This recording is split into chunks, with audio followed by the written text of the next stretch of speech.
7 seasons, James Shields was the heart and soul of the Tampa Bay pitching staff, helping to transition the team into the Rays, reaching the playoffs 3 times, including the magical run to the World Series in 2008. Tonight, Shields goes to the hill against his former team on the south side of Chicago. It's the Rays of the White Sox on Fox Sports Sun next.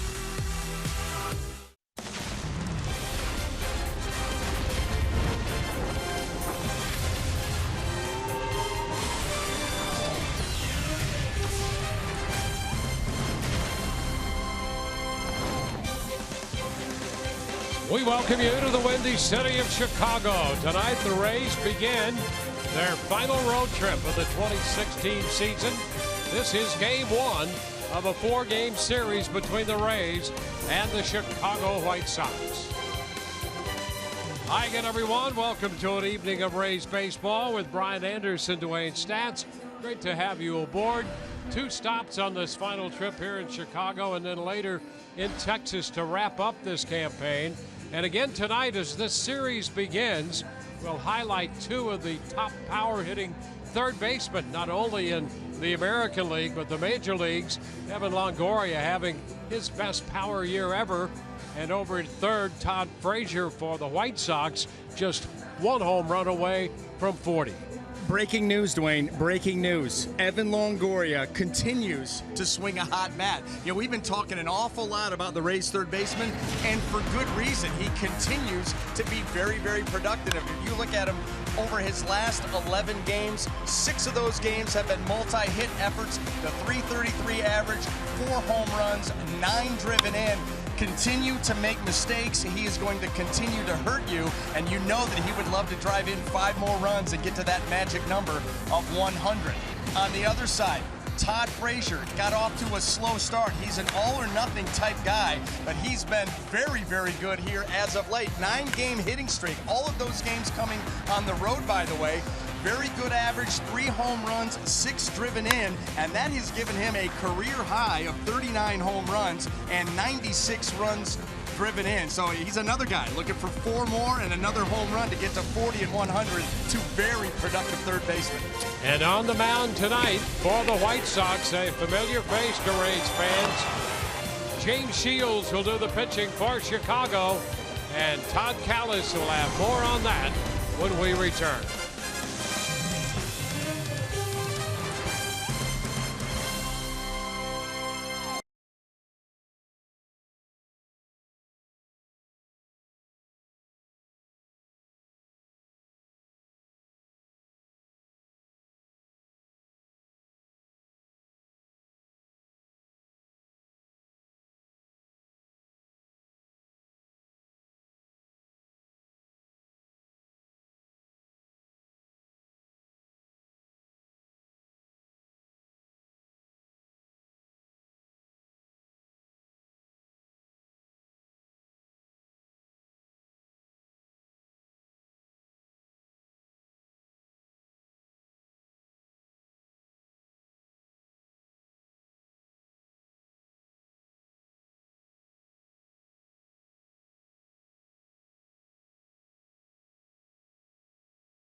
in the first of 4. Drew wears the number 33, formerly worn by James Shields. When you think about the transition from the Devil Rays to the Rays, some of the leaders offensively, Eric Hinsky and Cliff Floyd, were mentioned as mentors to the 08 American League champion team. Dan Wheeler was a leader in the bullpen and had veteran presence like Trevor Miller and Chad Bradford that year. But unquestionably, the leader and the guy that changed the culture in the starting rotation is tonight's White Sox starter and former Rays ace James Shields. As you can see, all-time Rays leader in starts, wins, innings, strikeouts, and complete games. We caught up with Alex Cobb and Evan Longoria and asked them about Shields' impact. His legacy lives on with the starters in this group. He taught us how to be competitors. He taught us how to be professional and how to go about our business on a professional level. So I'm forever thankful for what he taught me as a young guy. I think he set the tone and the attitude for our organization, early on and at the end of 07 and moving into 08. I mean, he was the leader of the staff and the guy I think that myself as a young player and the other young pitchers looked to. So yeah, he was a very important part. Final week of the season kicks off tonight in Chicago with the first of 4 between the Rays and the White Sox. Our countdown to first pitch is under 3 minutes. We'll have all the action for you from the Windy City coming up next on Fox Sports Sun.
Rays and the White Sox square off for the first time since the middle of April, when the Rays won 2 of 3 from Chicago at Tropicana Field.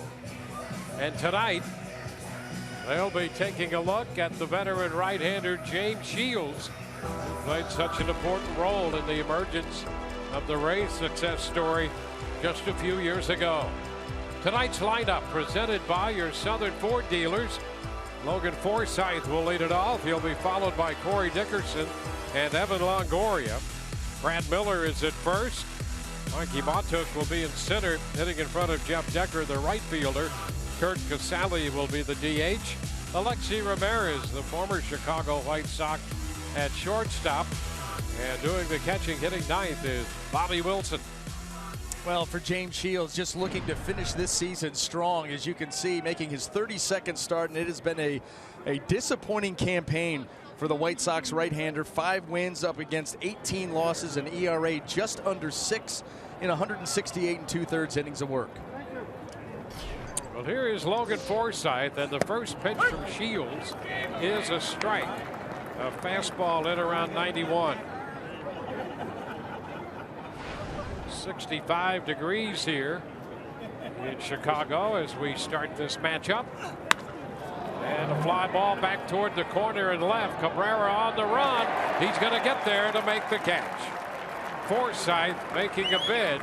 Cabrera runs it down. Well, that's where we're going to start our defense here tonight, Dwayne, as we set it for you. The Chicago White Sox, brought to you by Gold and Diamond Source. And in the outfield, left to right, of course, Melky Cabrera, Larry Garcia, and Avi Garcia. Across that infield, third to first, Todd Frazier, Tim Anderson, Carlos Sanchez, and Jose Abreu with Omar Narvaez behind the plate.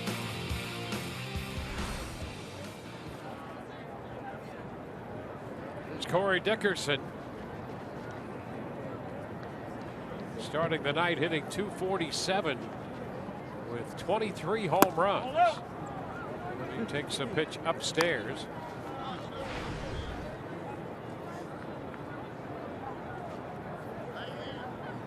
Dickerson 2 for 15 in his career against Shields. One of those hits a home run. He's out in front, swinging over that one, and it's 1-1.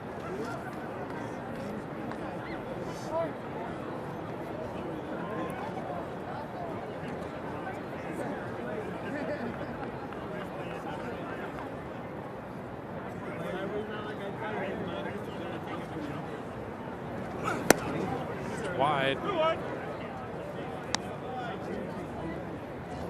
Shields 5-18 combined on the year.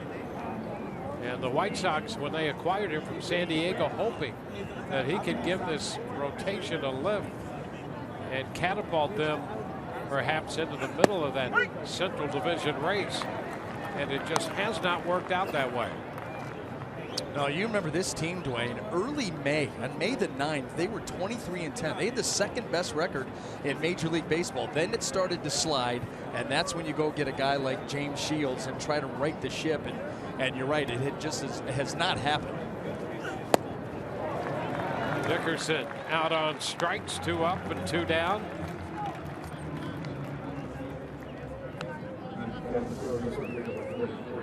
That off speed, that changeup with the good finish right there. You know, still features the same pitches. You know, he's got the fastball. He's going to move around. Of course, the changeup, the breaking ball. He will cut the fastball. He will front door cut it to the righties, cut it in on the lefties, backdoor it. Evan Longoria.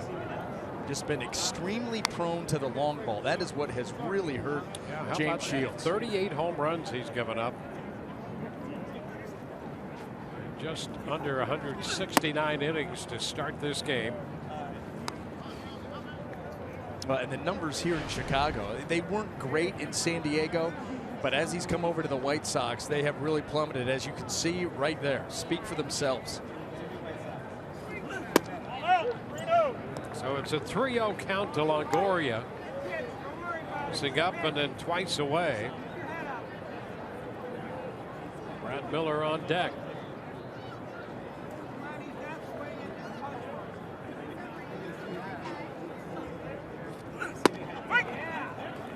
Evan takes a strike.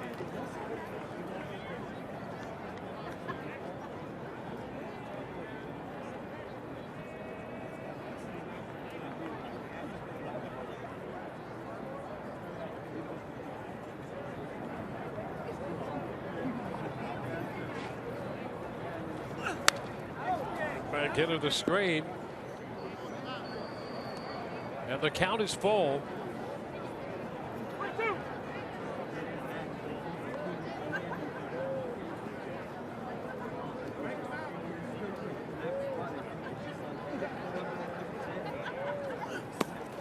And And there's ball 4. So the Rays got a base runner with 2 outs in the first.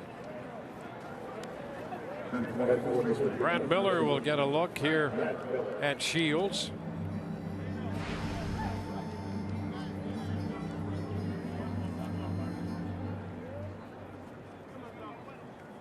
Miller 3 out of 7 against Shields with a home run. Brad on the year reaching the 30 mark in home runs.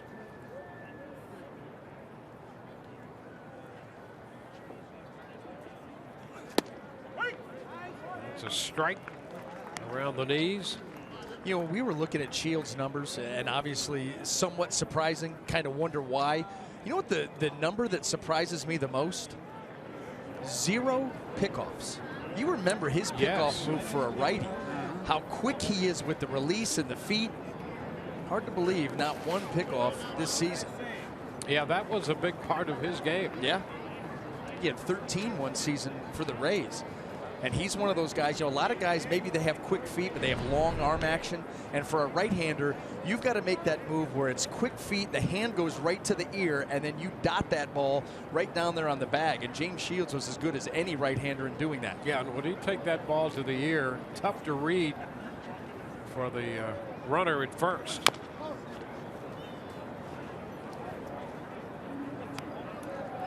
He was quick over to first.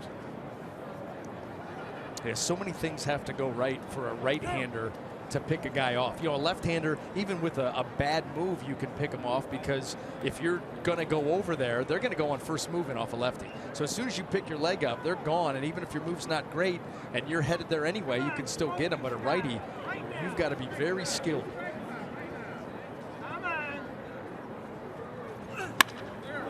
Shot into center.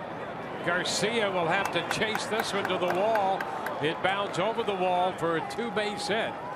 Ground rule double for Brad Miller. Hard hit line drive to center, right over the head of Leury Garcia. And let me tell you something. That was a huge break for the Chicago White Sox. Evan Longoria running on contact. Leury Garcia, if this ball bounces and hits the top of the wall and stays in play, Evan Longoria is going to score. But because of that, and it hops, you see how that bounced, I mean, that high bounce, it got up there in a hurry. It got into the stands, and that keeps Evan at third base, and then costs the Rays a run. Well, here's Mikey Montook. 2-out opportunity for the Rays. Pitch down and away. Something extra on that one. Yeah, the fastball velocity not quite what it was, but hasn't taken a huge fall. No, the average velocity somewhere around 92, a little bit north of that. He's been in the 91 range, so maybe a mile per hour, give or take a tick or two off the major league average for velocity on the fastball. Put him down, baby. And even from where he was, I mean, you'd get him up to 94 here and there. Last 2 have been 93. You can still see a good break on the curveball, and then of course we've seen some good changeups already. So it's just a matter of James Shields just having one of those years where he's had a hard time missing the middle of the plate. Yeah, had some back issues. They say that's fine now. His numbers are intriguing. That's one of the things you and I talked about prepping for the game. The thing you really want to see is Shields and what's up with these numbers. Montook skies to right. Bobby Garcia takes care of that one. The hit and the walk, 2 left, no runs. Bottom of the first coming up.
Rays and the White Sox beginning a 4-game series at Chicago.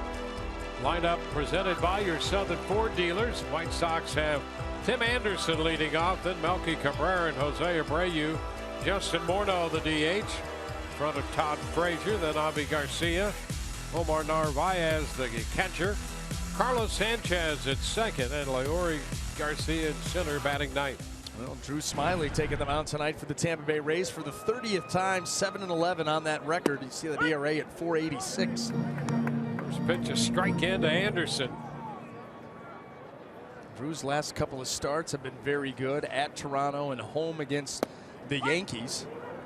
3 earned runs in 11 2/3 innings combined. And he's quickly ahead of Anderson, 0-2. It's a nice way to pitch. It gives you tons of options. 1 ball, 2 strikes. Yeah, what a difference it makes if a pitcher's ahead versus trying to catch up and pitch from behind all the time. Yeah, I will have to watch that tonight, but I think that's part of the problem with James Shields. He checked in time right there. It's a 2-2 count. Be interesting to see if this White Sox lineup, they've not seen Drew Smyly, very much. In fact, they haven't seen him since 2014, and a lot of these guys knew. Are they going to be able to stay disciplined on the elevated heater? Did he go on that one? Yes, he did. Anderson not happy. Out on strike, says Mike Estabrook. And we'll take another look at that. That off-speed breaking ball, and boy, he's got a case. That's close. Yep. But you could certainly be upset if you're Tim Anderson right there.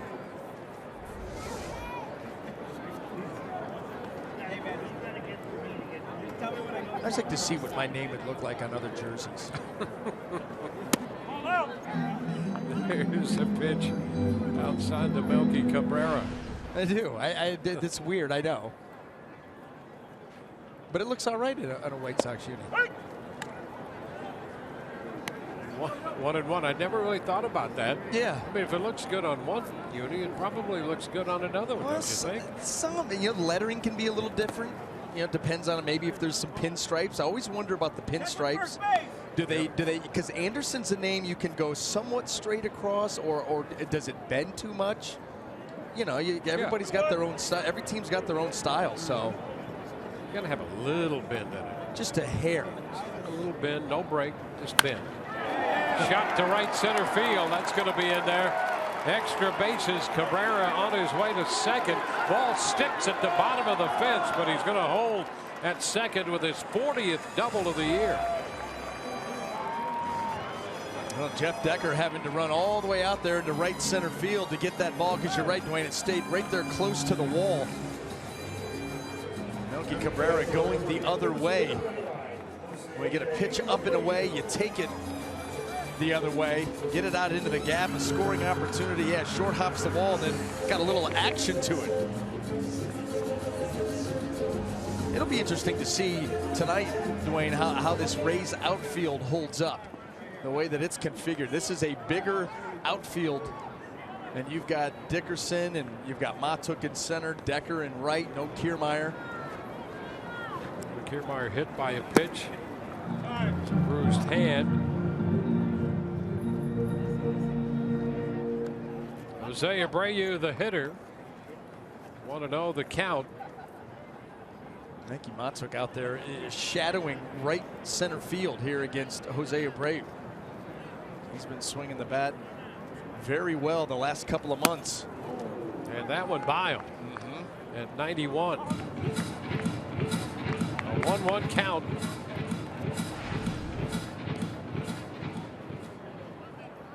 Hard to believe that those are the numbers of Jose Abreu right now if you would have looked what he had done from April through July, the first 4 months of the season. Liner into left. 1 hop to Dickerson. Cabrera will stop at third. And the White Sox have been on the corners. Well, let's take a quick look at the Rays defense and get that set for you here tonight before this inning goes any further. Brought to you by Gold and Diamond Source. And in the outfield left to right, we have Dickerson, Matuk, and Decker. We just covered that. Across the infield, third to first, Longoria. Ramirez, the return to Chicago, where he spent 8 seasons, first 8 seasons at the big leagues. Logan Forsythe and Brad Miller with Bobby Wilson behind the dish.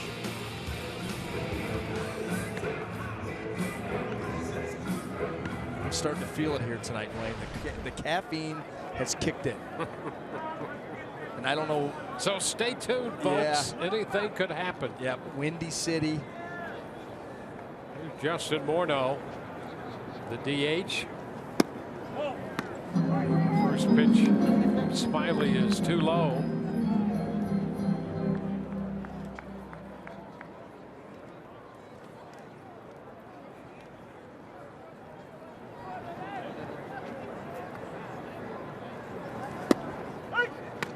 That catches the edge.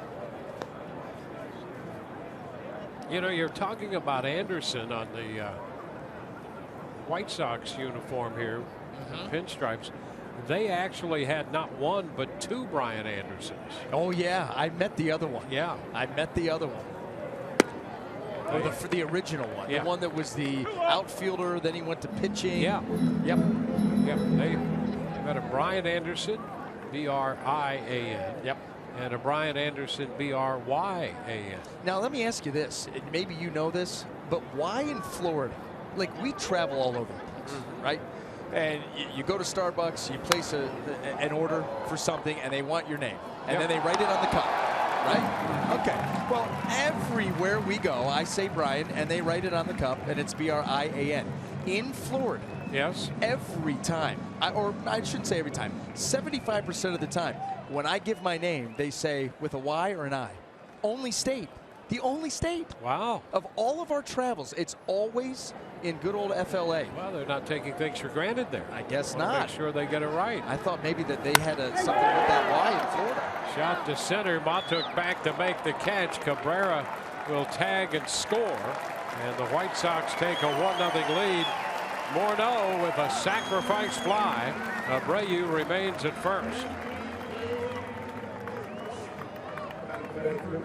Justin Morneau hit that ball hard out there, but Mikey Matuk able to get a beat on it. But what it does do is give the White Sox here an early lead.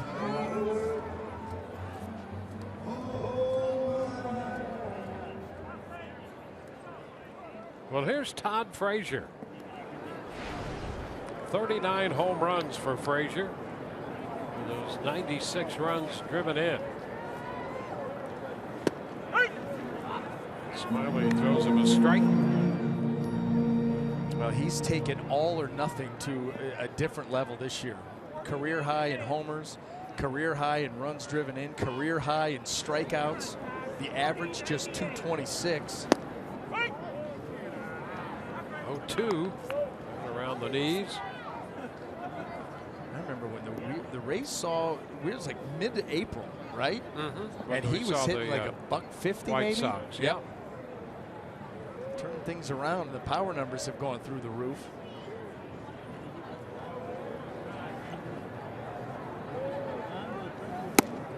The cut and a miss. He's out on strikes.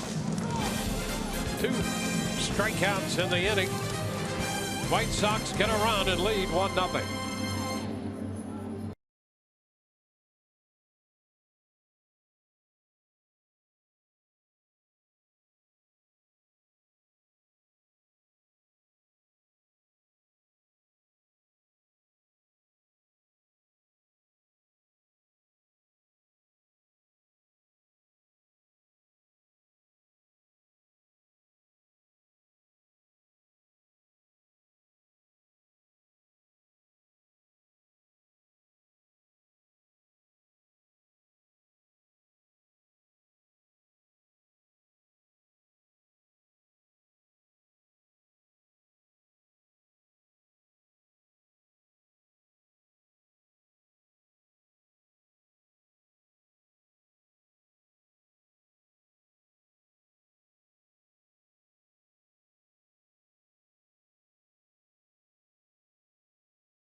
MLB.com at-bat app.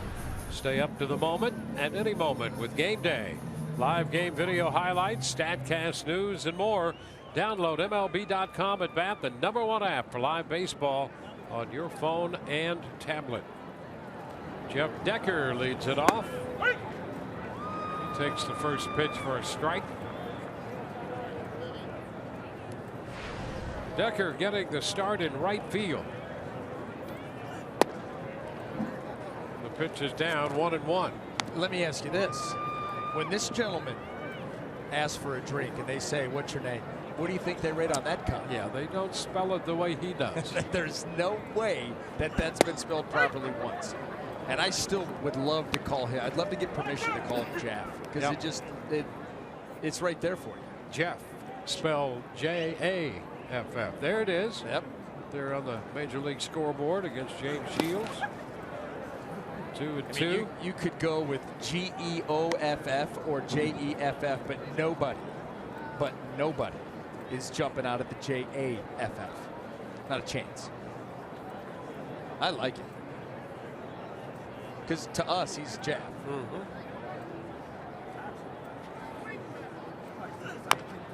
Tap back to the mound. Shields takes care of that. So that is the first out in the second inning.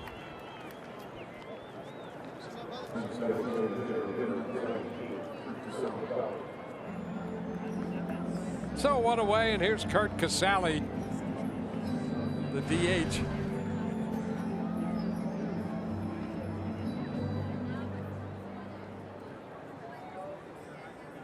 Casali with 7 home runs and hitting 167. There's a strike.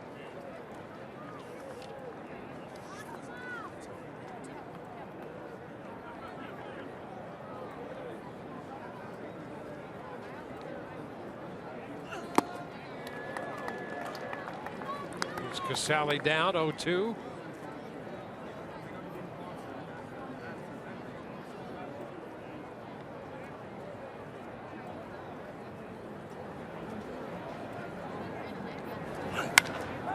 High fly ball straight away center. Garcia's going to have room before he gets to the track. He makes the catch. A towering fly ball into center off the bat of Casali. You know, very dangerous pitch, and I think James Shields, and he would probably tell you himself, got away with one there. That was an 0-2 fastball that was belled high right down the middle at 91, and Curt Casali just missed getting that out to center field. Well, right there's the sentiment here. Alexi Ramirez about to step in, and the fans here appreciate the 8 years he put in playing shortstop for the White Sox.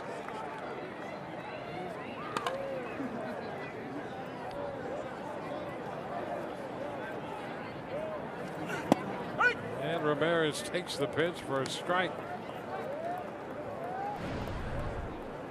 Look at the Buick big matchup there against Shields, hitting 400 with 60 at bats. Yeah, that's impressive. You might want to put him cleanup against Shields with those numbers. I don't know how Brad Miller would feel about that, but I mean he's got some impressive numbers against Shields. I'm going to go straight Little League action on you, Dwayne. He's second cleanup. Gotcha. Well, hitting 8. Yeah, good. I like it. Hey, I actually don't. 400. You gotta get him up there. Yeah. I like your tactic. I'm not sure about hitting him 8. So it's now 2-2. Such a diplomat you are. Me? Yeah. If anybody knows I was you, gonna say. they know that's exactly wrong. Eyes just about came out of my head. I should be more often.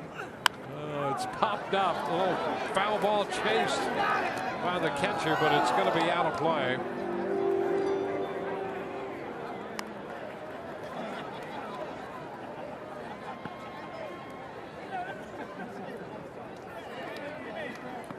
Ramirez fouling back a souvenir or two in this at bat.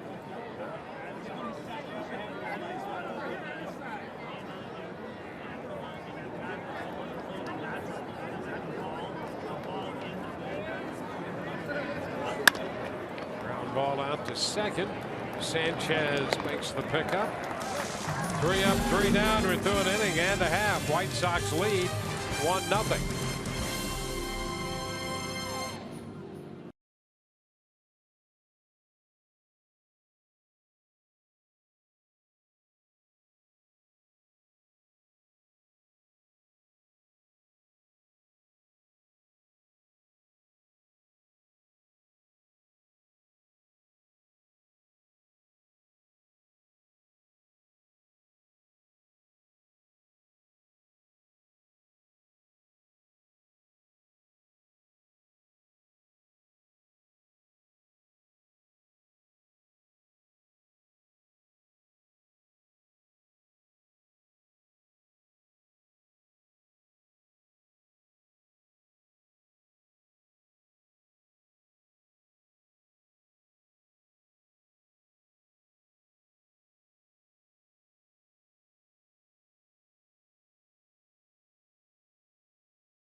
One to nothing, the return of Alexi Ramirez here to U.S. Cellular Field. Member of the Chicago White Sox for 8 full seasons here, and he was a part of that first-year rookie season 08 team that played the Rays in the playoffs. He mentioned that season as his favorite moment as a member of the White Sox. Also some good memories recording that final out in the Mark Burley perfect game. You see what he did in his career here. A lot of years put in at shortstop as a member of the White Sox, and today, for the first time ever, he said he had never been in the visiting clubhouse before in this park before today. So now as a Ray making his return. Guys, back to you. All right, well, here he is. He's logged in at bat, coming back here to Chicago and playing shortstop for the Rays.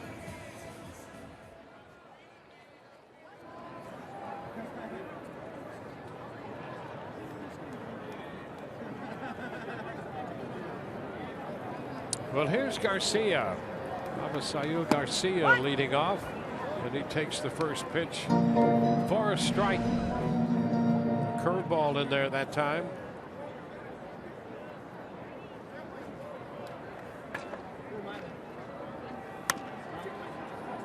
Now to play the other way.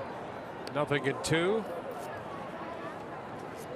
Drew Smyly, no record against the White Sox, but 11 appearances, 4 starts, and all of that with the Detroit Tigers.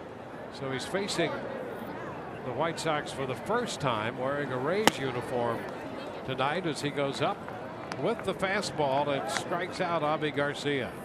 Yeah, ironically enough, his last start as a Tiger before coming over to the Rays came against this team on the trading deadline, July the 31st, 2014.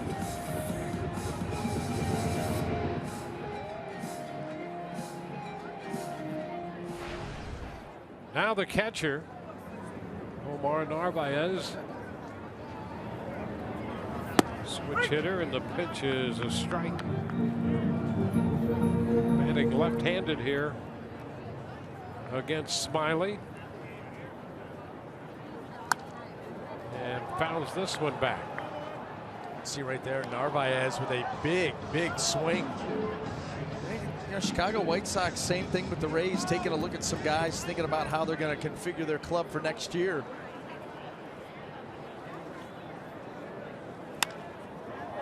This one is fouled the other way.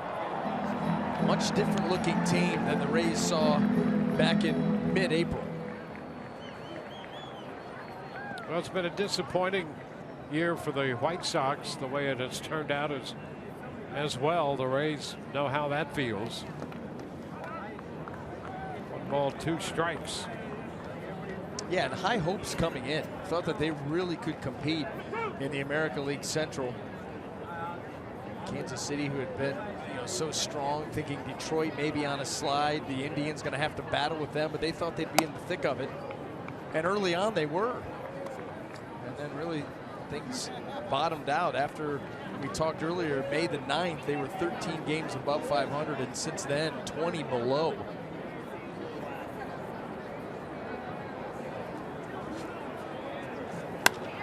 And he lifts this one foul toward the line. Might be fair, just across the line, a foul ball. Tava is retired. 2 gone.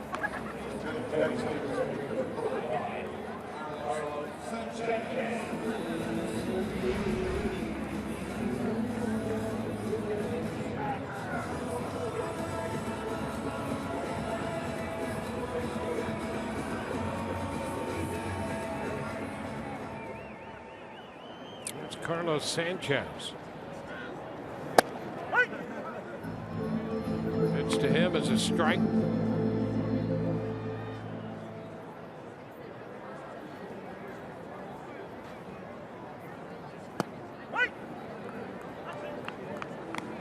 Tell you, those curveballs like that have that kind of depth, it's very important how that pitch is caught by Bobby Wilson if you want to get a strike. And the 0-2, there's a base hit just to the right of Ramirez, through into left. You follow that pitch down and you catch it with the glove moving down. You take it out of the strike zone, and a lot of times you won't get that call. You've got to almost curl that thumb. You almost got to curl that thumb underneath it. Watch him, like how he just curls that thumb right there. And so that ball doesn't drop. If anything, he's got a little lift to it, but certainly he's not going down to get it, and the glove continue to go down. We've seen umpires influenced by that. That's the way you catch that pitch, and that's not as easy as Bobby makes it look. Yeah, and that's a small thing that the Rays pitchers love about his receiving. It turns out not to be such a small thing after all. No, that's very important. Yep, no question about it. Want to know the count to Garcia, Larry Garcia? All of these guys at different positions, they make plays and they do things that when you just watch a game, just kind of watch it and check out what's going on. It doesn't really jump out at you. It doesn't stand out, but these little nuances at different positions, these guys are so good at, so talented, and they make it look really easy, so you don't think much of it.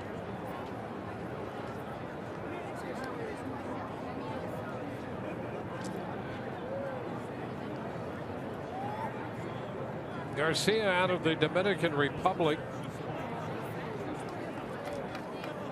originally in the Texas Rangers organization, and got to the big leagues briefly with Texas. 2-1 now.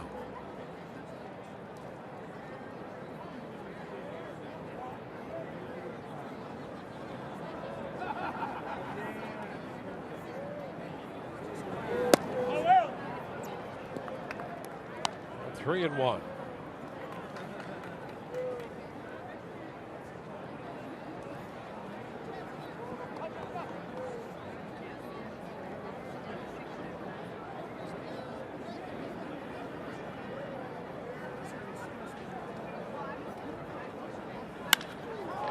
There's a high fly ball left center.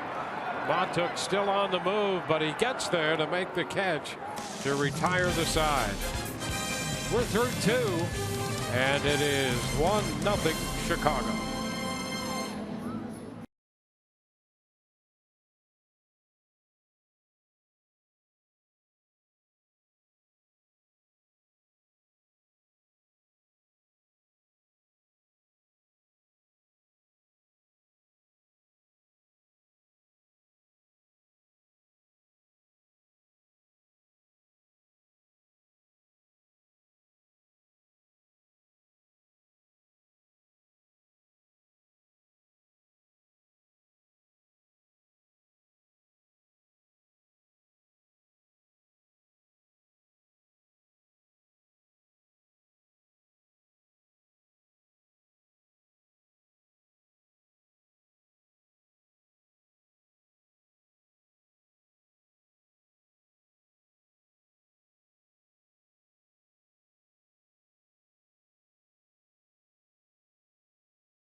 All offseason, the Rays will be posting new auctions. Bid on game used equipment and autographed items at raysbaseball.com/auctions.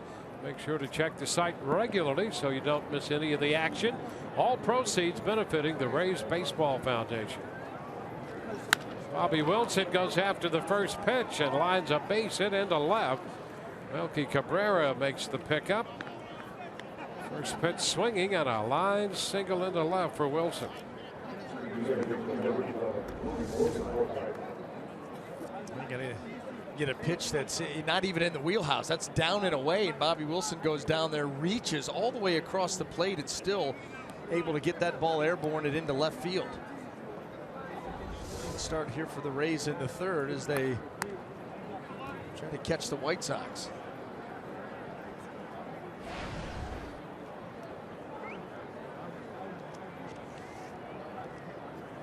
Now we go to the top of the order. Logan Forsythe.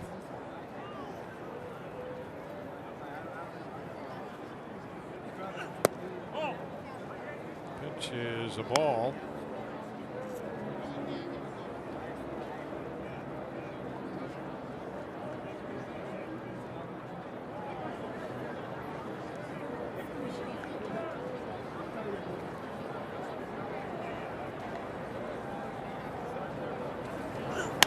Ground ball third. Nice hop for Frazier. Sanchez 1. Abreu 2. 5-4-3 on the around the horn double play. Could not have been much easier for the White Sox to turn as Frazier where he was positioned, and then the hop that he got, and he's going to be able to easily get that ball over to Sanchez. And right there, look at that ball come up to him very nicely as he moves towards second. About as easy as it gets.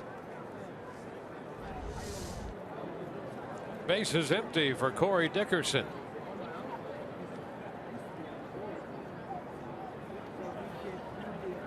Dickerson, the one strikeout posted by Shields so far tonight. Pitch inside. Shields still just 34 years old. He won't be 35 until December. So this stretch he's had of a difficult run, 3-11 with the White Sox in 20 starts and a 7.11 earned run average. 1-1. Well, that's the thing that was most surprising. You know, records every now and then it can be a little bit deceiving, but when you see an ERA of over 7, 20 starts with a team, that's what really where you shake your head and say, how is that possible? You've seen him pitch so well for so long. Yeah, and sometimes you think that just the wear and tear of a long career can cause that. Certainly it can, and he has worked by modern day standards a lot of innings. You know, he's just consistently a 200 inning guy. But then you realize he's still only 34 years old. 2-2 the count to Dickerson. We'll see how he ranks among active pitchers. 6th in starts and 7th in innings pitched. He's the only active major leaguer with 9 consecutive 200 or more innings pitched. And there he hits Dickerson. So Dickerson feeling the effects of that one.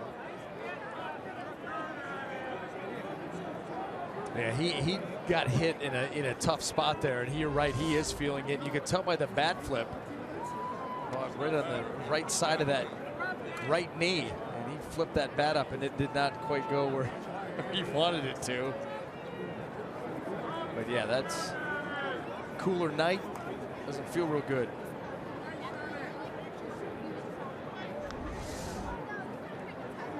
So the Rays will take a look at that area around the right knee.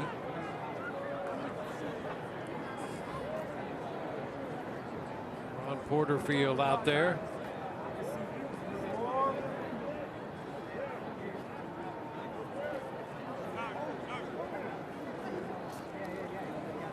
So the Rays will have a base runner with 2 gone.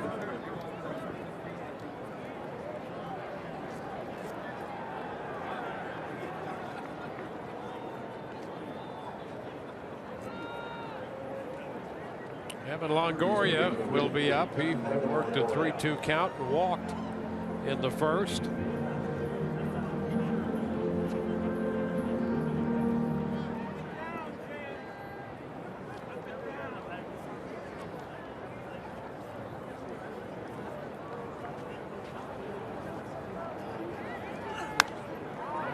Fouls it back for a strike.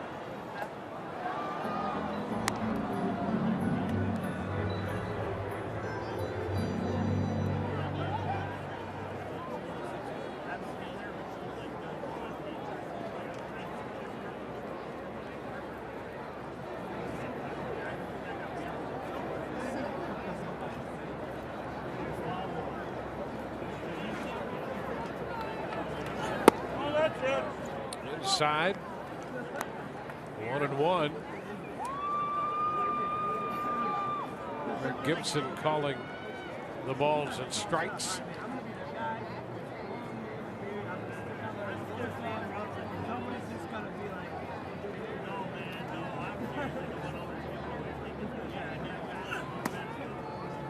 Too low. 2-1.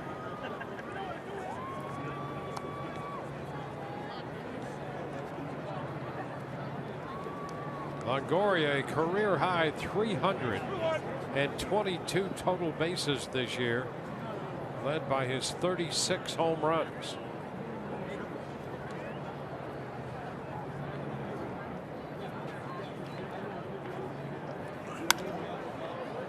Guys hit foul down the right side. That will be out of play.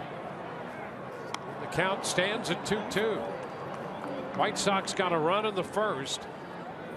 Driven home on the fly ball by Justin Morneau.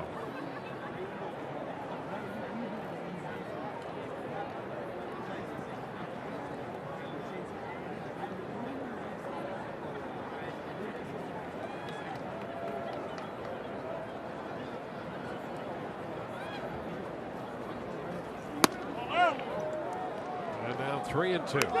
The other number is staggering about Shields. We mentioned he'd lost 6 in a row, and over that stretch of 45 2/3, 67 hits with 18 home runs, 36 strikeouts, and 25 walks.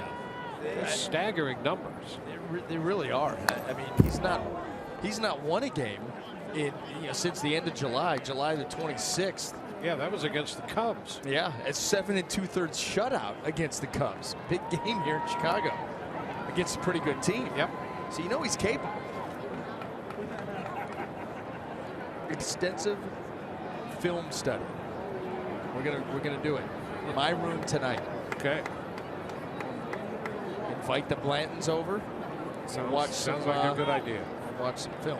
Yep. Figure out where it all went wrong. Well, there's ball 4. We might be describing where it all goes wrong. So with 2 outs, a hit batter, and now a walk. A couple of quick outs there. Leadoff single by Wilson, and the second pitch to Forsythe, the double play. And now 2 men aboard.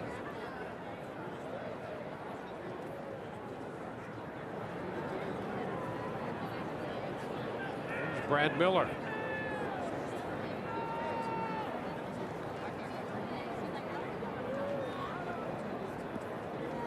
Miller lined the double that skipped over the center field fence.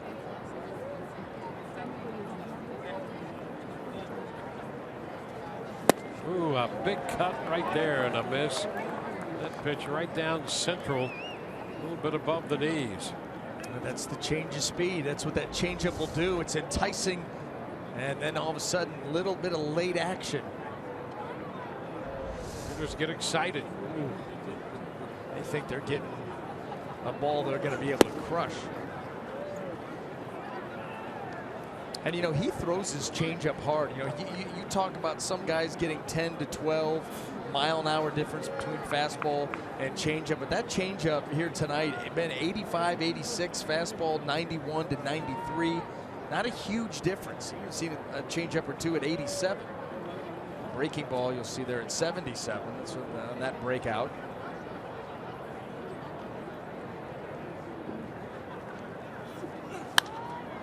High shot down the right side. That will be foul and well out of play.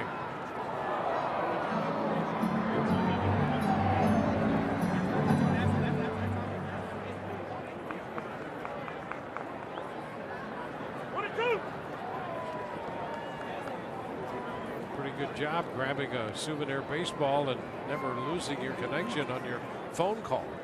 And that ball was nowhere near him. I guarantee you he wasn't expecting to get that ball. It hopped over about 15 rows to get down to him. Very excited.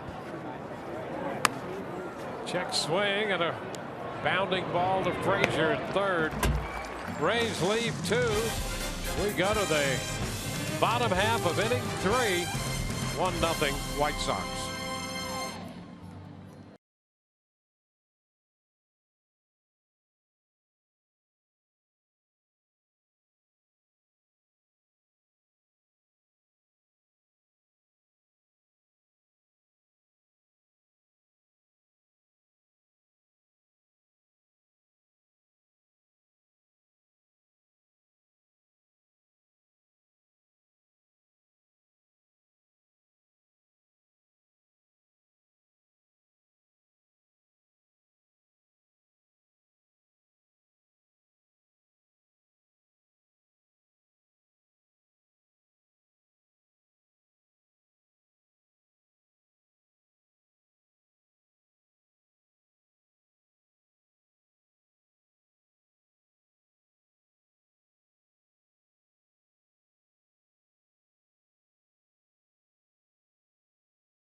We move on to the bottom of the third.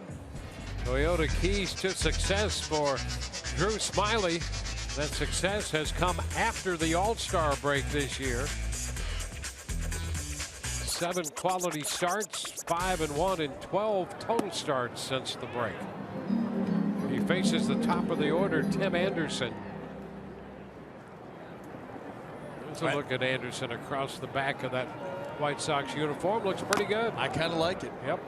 I kind of like it. I even kind of dig the number, except it's too cool of a number for me. But it looks good. You look good in that with that number. 12? Yeah, that would have been good. That's aggressive. You know, we've got a couple pitchers now with low numbers. Well, I wanted low numbers. Listen, when I got traded to the Royals, my first start as a Kansas City Royal, I was number 27. And then I'm like, I want a number in the teens. I've never had a number in the teens. So I wanted, you know, some numbers that were already taken. I ended up with 19. Yeah, 19's a good number. It's a real good number. Yep.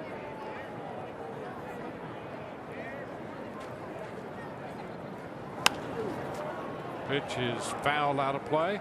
1-2.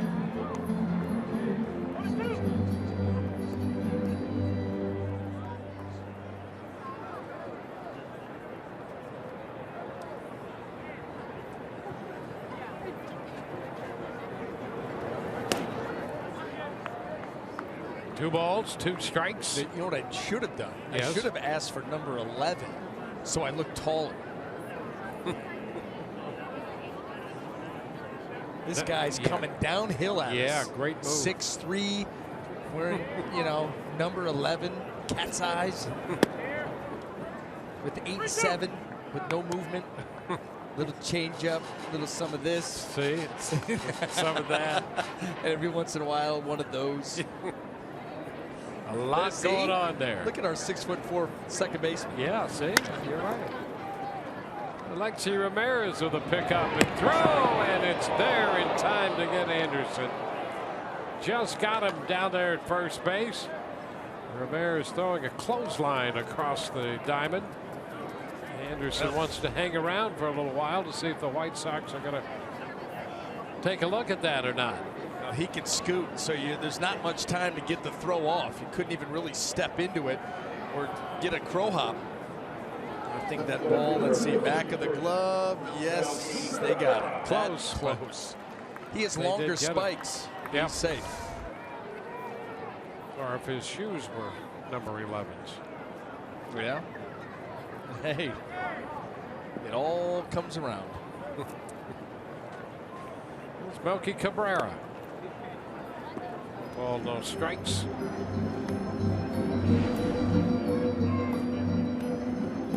Cabrera set up the only run of this game with a double in the first inning.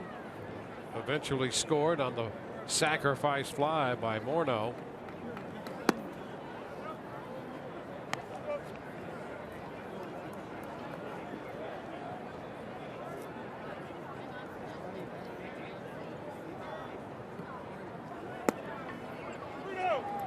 A 3-0 count.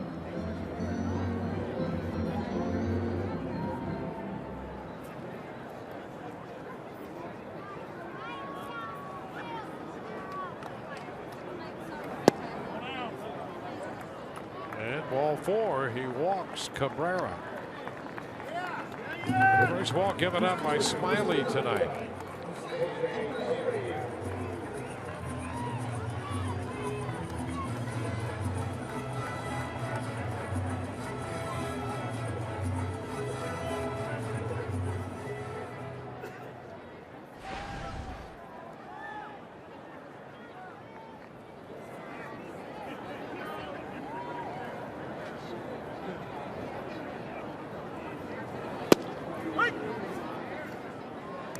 To Jose Abreu.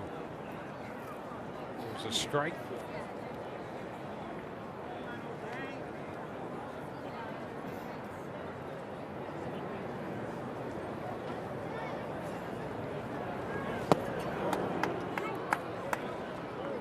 Two. It's a great example right there of how Drew Smiley uses that breaking ball as a changeup.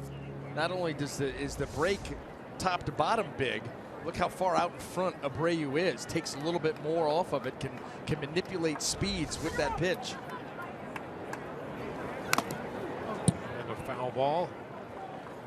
You know, part of the reason for Drew's success has been jettisoning the changeup. You know, he has not thrown that pitch very much at all here recently, if at all.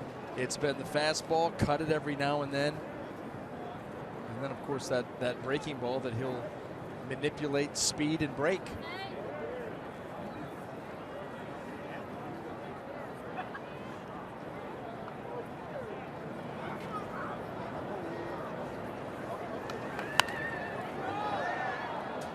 Pitch ties him up, fouls it away.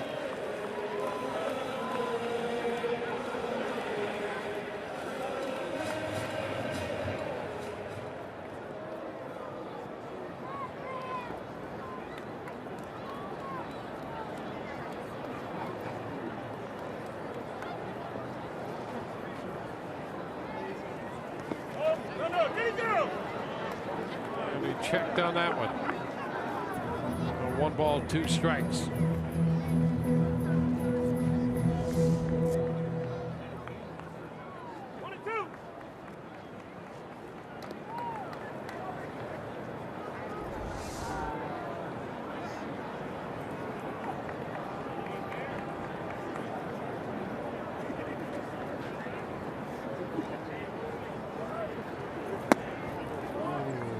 He just missed down with that one.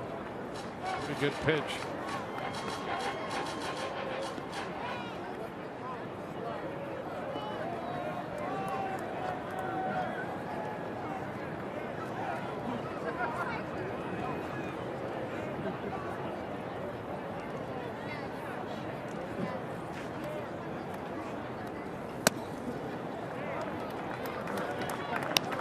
So the count now goes full.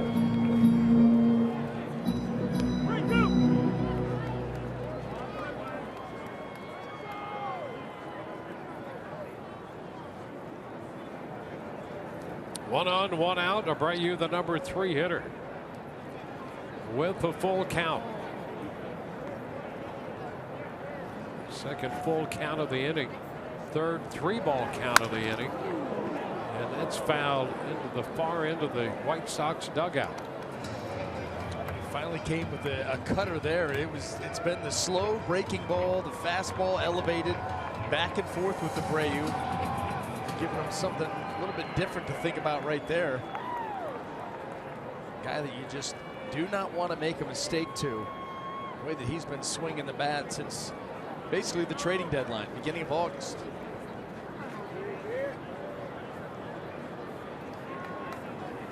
And a cut and a miss. He strikes him out with the fastball. A 9-pitch sequence there, and he got him with the fastball up. Just overpowered him. Not with velocity so much as location.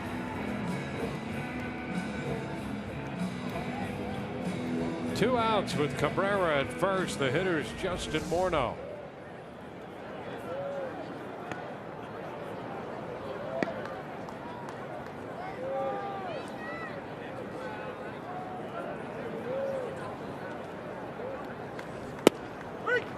A strike around the knees.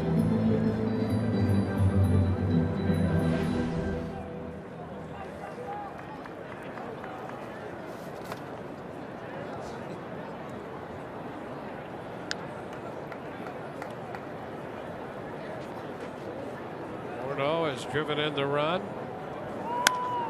Pops it up. Stalked in foul territory by Wilson, who makes the catch. No run to walk and a man left. We go to the 4th. 1-0 Chicago.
And playing center field tonight in the absence of Kevin Kiermaier, who has the night off as he was at that bruised left wrist from yesterday's game, hit by a changeup, but he said it got him right on the bone there in the left wrist, and he woke up today and he thought that was a little more stiff than he thought it would be. So he had the day off today. Kevin Cash said he's not sure about tomorrow with Chris Sale on the mound.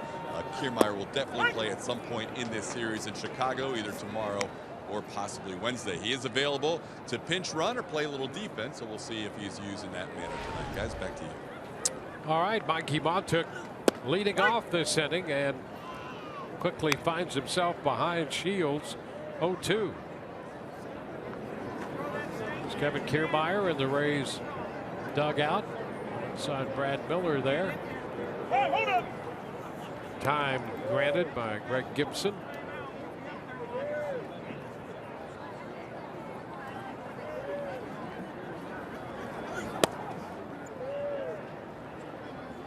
It's a ball, 2 strikes.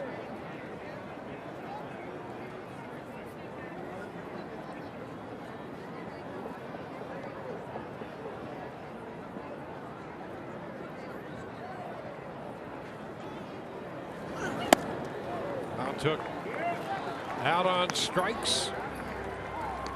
Second strikeout posted by Shields. A good changeup right there, middle of the plate, and that's what James Shields has been known for. You know, pitch ahead, get ahead. 0-2. How many times do we see him go 0-2 and then 3 straight changeups? And you may be able to lay off the first 2, but there's no way, and he'll just keep throwing it. And so that's why, you get to that count 0-2, 1-2, you've got to be thinking about that pitch at least. Kind of Decker takes the ball. interesting to see Narvaez as he's going through the signs. I mean, Shields had to shake 3 or 4 times to get to the changeup. There's a base hit right center field. Decker will make the turn at first, and he's going to hang on. Bobby Garcia up with it out there, and the Rays pick up hit number 3. Actually, their second hit. No, that's their third. They had a double by Miller in the first, a single in the 3rd inning by Wilson, and now this base hit by Decker.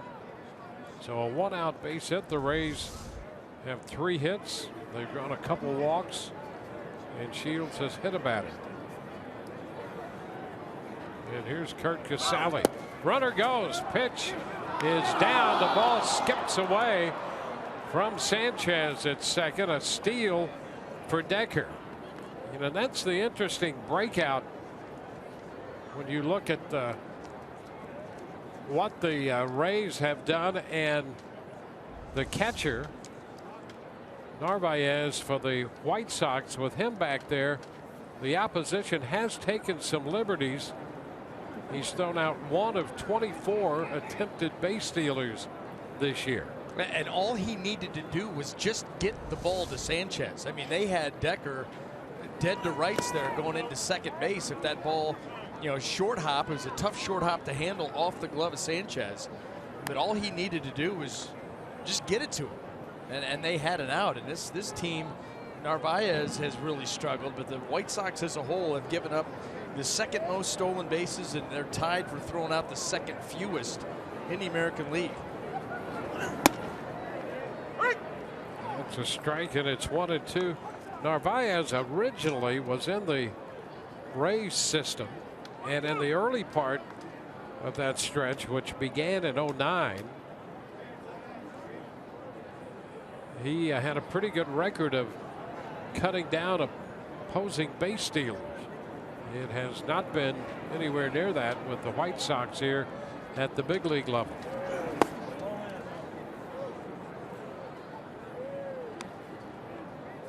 Two now. Kurt Casale at the plate. The Rays have a man at second base. They've had scoring opportunities now in 3 of the first 4 innings, putting a man as far as second base. They had men at second and third, 2 outs in the first, and left him there. Line drive, base hit into left. Decker's going to go to third. Charlie Montoya will wave him home. Throw to the plate will skip by the White Sox catcher, and the Rays have tied this game. Decker scores on the base hit by Casale. The throw from Cabrera skipped by Narvaez. Well, it was a changeup to Casale. Stays up. He lines it into left. They're going to test the arm of Melky Cabrera. And then again, if this ball, it gets there in time, but elusive. 2 throws. Jeff Decker survives twice.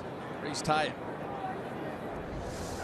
So a base hit for Casale. He goes to second on the play at the plate. And here's Alexi Ramirez. And the first pitch strike.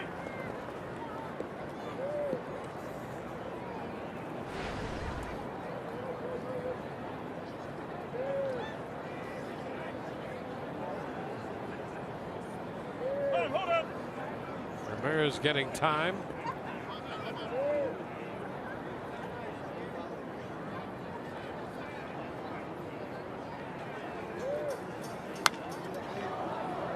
Foul ball out of play.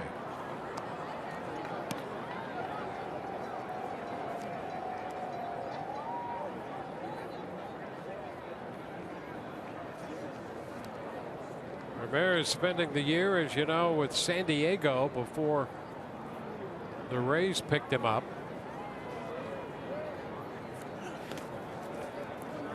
Too low. A ball, 2 strikes.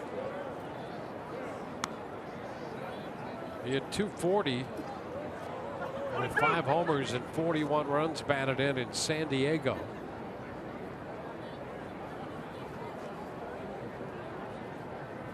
Hitting 176 right now with a homer and 3 runs batted in for the Rays.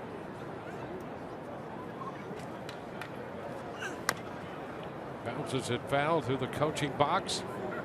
With 1 out, Decker singled, stole second, scored on Casale's hit to left. Bottom of the order.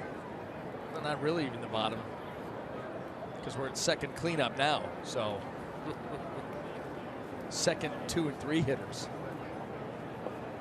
A psychological lift to that number 8 hitter. When you see his numbers off Shields. Oh, back to the hill, and what a grab by Shields. He throws the ball into center field. Everybody's going to be safe. A great stop by Shields. And he is berating himself right now for sailing that one into center field on the play back at second. This right here is the story of James Shields' season. If it could be summed up in one play, that's it. Casale was done. They had the runner off of second base, and he just flips that ball right out there to Leury Garcia. Fielder's choice and an error charge to Shields. The 4th error charge to Shields this year. Don Cooper out there for a little conference, and among other things, to give Shields a little separation time from making that bad throw to second before he faces Bobby Wilson. Well, at the end of the day, you've got to get your mind right. You know, these pitcher-hitter matchups, you have to have a very short memory as a pitcher, because you've got to go to work on that next guy. When you do something like that, when it's self-inflicted, you have a tendency to beat yourself up a little bit more. First pitch strike to Bobby Wilson. Well, the Rays now have a golden opportunity in this tie game. 1-1, first and third, 1 out. Wilson had a single his first time.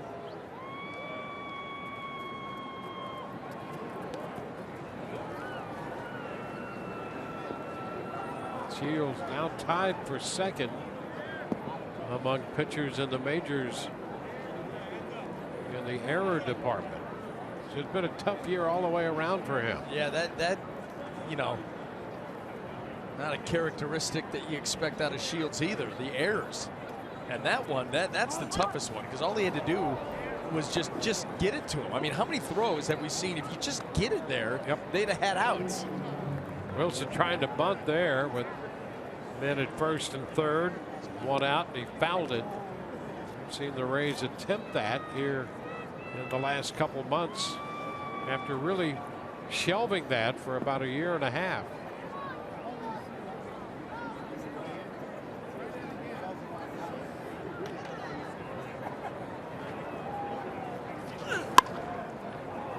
Foul back of third, still a 2-strike count. Yeah, when you put together Shields' numbers, his pitching line for the year, very disappointing for him.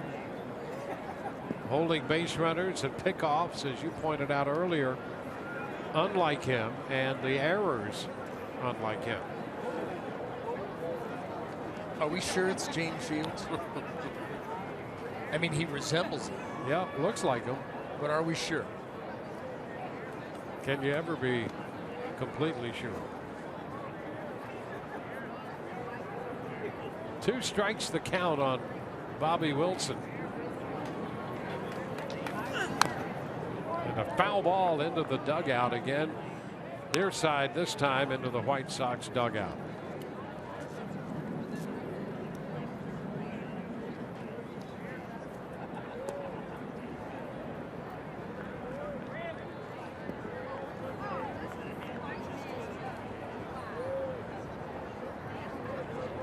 Rays have stranded 4. They have 2 men on base, 1 out right now in the 4th.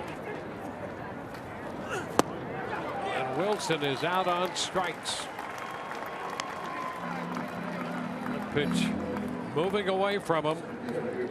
And a big strikeout for Shields. We tried the balls moving down in the zone, and Bobby Wilson was going down there fighting him off, putting some decent swings on him. So now you say, okay, we'll go for that. Why don't we move one away from you? Gets him the second out, gives him a chance to get out of this inning with the Rays getting just 1 run. Well, here's Logan Forsythe. He takes a strike. Logan with 20 home runs this year, taking an opening fastball in this sequence.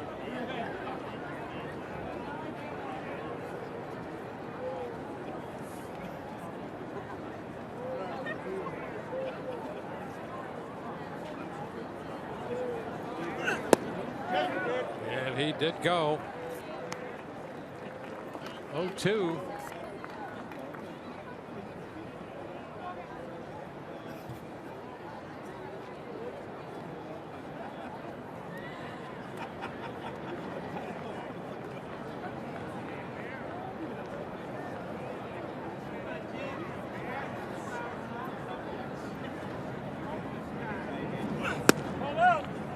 It's wide, 1-2. Shields has had to work a little extra here in the 4th inning. He made 21 pitches in the 1st and over 20 again here in the 4th inning. 24 right now.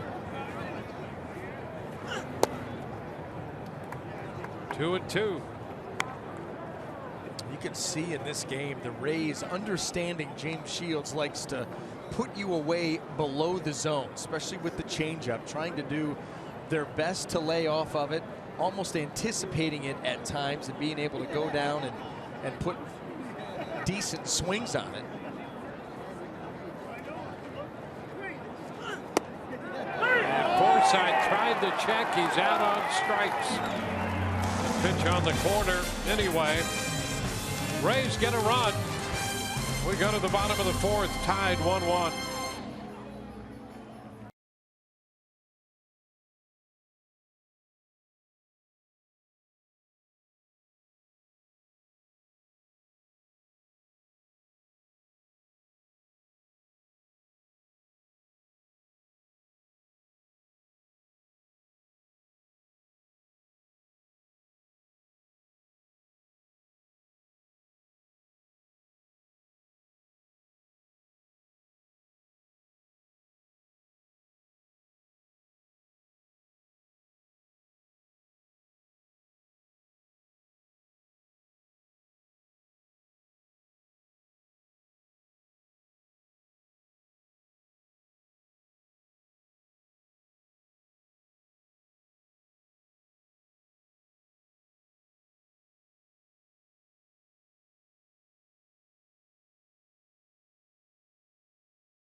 Tonight's Geico great moment on this day in 2013. Rays reaching 90 wins for a 4th consecutive season.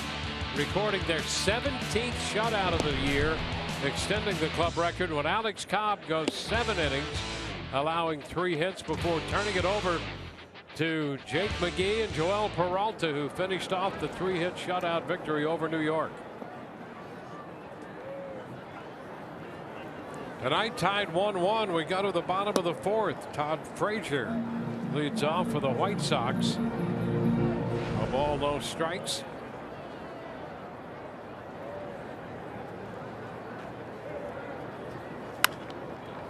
That ball just foul outside of third.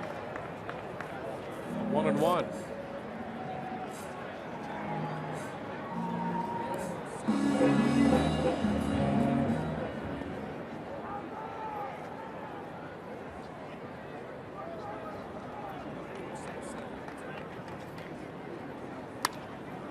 The opposite way. Decker on the run. He'll have to backhand it on one hop. Little trouble corralling it. Frazier goes for second and is in there with a double. Frazier leading off with a 2-base hit. Decker cut it off, but could not come up with it completely cleanly. Todd Frazier was hustling out of the box, so he's going to force Jeff Decker to make a play and get him. You know, both of these teams right now play nothing to lose, so be aggressive. He's thinking 2 all the way. Decker right there with the backhand, and that little stumble right there, and then the throw a hair off line, and that allows Frazier to go in standing up. Slight bobble.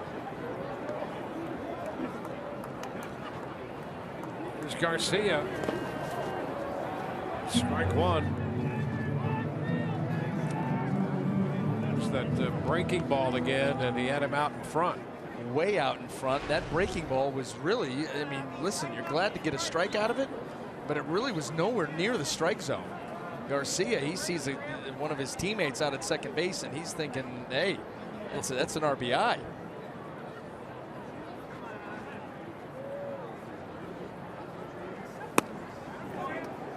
It's away, 1-1.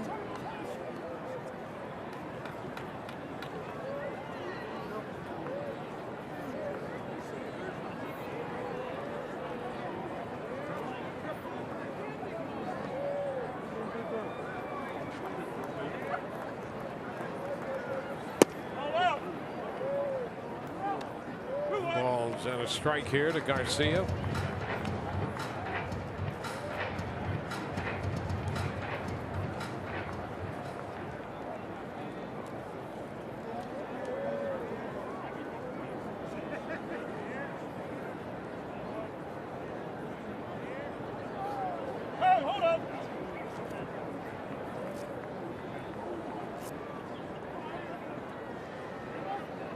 White Sox have had base runners in every inning. 4 hits, including a couple doubles. It was Cabrera's double that set up the run they scored in the first. And now it's 3-1 to Garcia. How about Garcia being able to show some discipline here after swinging to that first pitch, which was the worst of the bunch as far as out of the strike zone. And now able to lay off some pitches and get a count in his favor.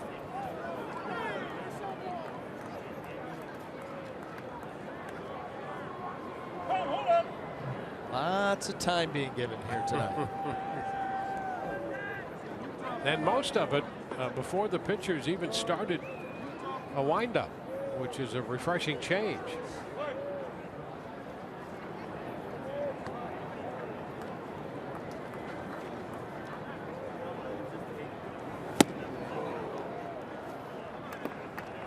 Three and 2.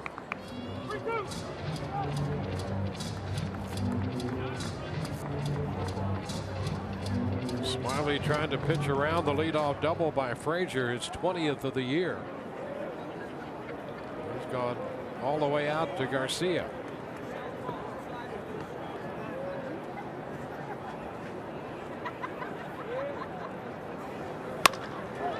Sharply hit shortstop. What a pickup by Ramirez, and the throw to first in time. Alexi Ramirez, an outstanding play there at shortstop. Garcia, that shot, Dwayne, spun Ramirez around. I mean, that was an absolute bullet. You don't have a whole lot of time here. You get your body as close as you can to it. And then watch Ramirez. He's so natural at the position. Good reach, good body control, good strong throw to finish it off.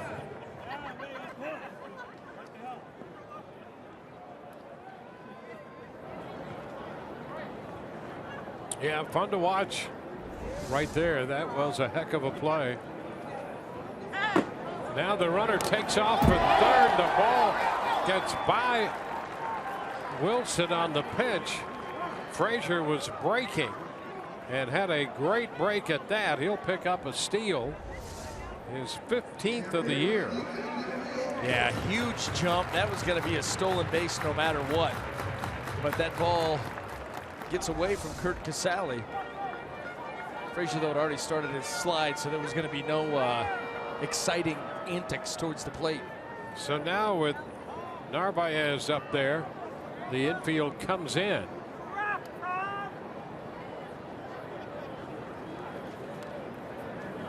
He delivers a fly ball to left, sending Dickerson back to make the catch.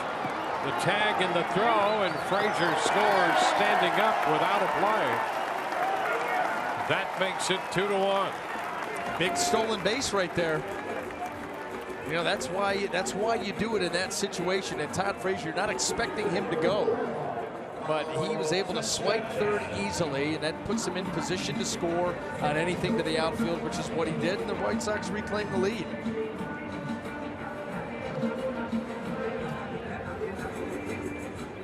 You know, we're going to be really good at these White Sox last names by the end of this series. 4 games here in Chicago. And you know, that's the longest series that you're going to have. You know, but when it's 4 night games, you might as well just claim residency. Because that's what it feels like. That's a long series. Sanchez fouls it away. Count 1-1 to the White Sox second baseman. Well, a couple of doubles tonight by the White Sox, and they have converted both of those into runs. Melky Cabrera in the first, a double and a run scored. Todd Frazier, a double in the fourth and a run scored. Ground ball down to Miller at first.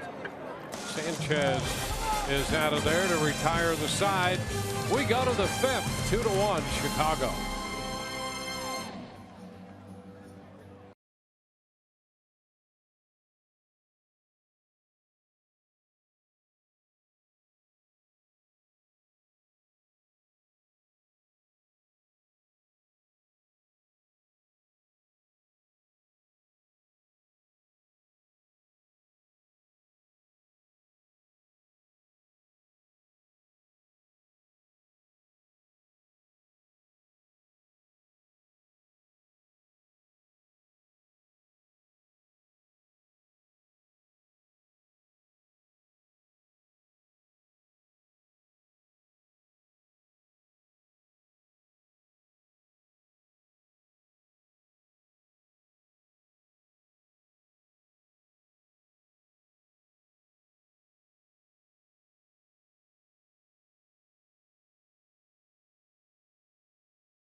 double play season ticket opportunity. Call 888-FAN-RAYS or visit RaysBaseball.com. Corey Dickerson will begin the inning. A cut and a miss, strike one. Shields starting him with the changeup. Dickerson, Longoria, and Brad Miller all seeing Shields for the third time tonight in this game. Dickerson has struck out and been hit by a pitch. Lines it into center field. Garcia over to make the pickup on it. You know, Dwayne, the one thing in watching James Shields here tonight that I've picked up on and you notice a little bit is that he's not changing the eye level of any Rays hitters. You know, you think about these pitchers now, the elevated fastball, and you don't necessarily have to go up there to get swings and misses, but every once in a while, you want to change the eye level of the opposing hitters. And right now, the Rays are looking down and out over the plate, and then a little bit further down from that, never having to look or think about anything elevated in the strike zone as far as the fastball goes. And so they're able to dial in, you know, from belt and down, and they're having some good swings. Even some of the pitches they've been fouling off, some of the change-ups and the breaking balls, the swings are too good for the quality of the pitch. Well, here's Longoria taking a cut, fouling this one back. That puts him down 0-2.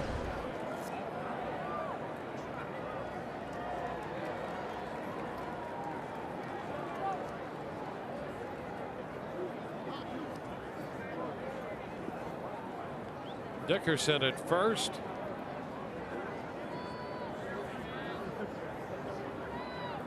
So the Rays right back trying to build an inning here in the fifth inning following the go-ahead run scored by Chicago in the bottom of the fourth.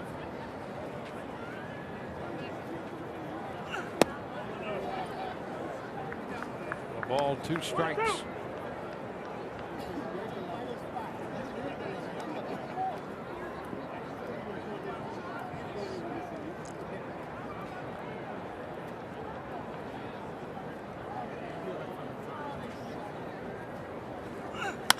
Ground ball third. Frazier down to Sanchez, first base. That's going to be in time for the 5-4-3 double play. And so for the second time tonight, the Rays are victimized by a double play started by Frazier at third. And the first one was about as easy as it gets. The degree of difficulty went up immensely on this one here. As that ball hit to Frazier's right, he's going to have to go and backhand it. Got to get over there with the backhand now. Get it started. Nice feed there to Sanchez. He's got to avoid and get the ball over to Abreu, and that one a lot harder.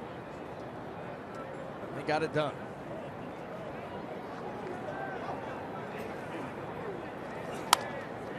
Brad Miller fouls out of play down the left side.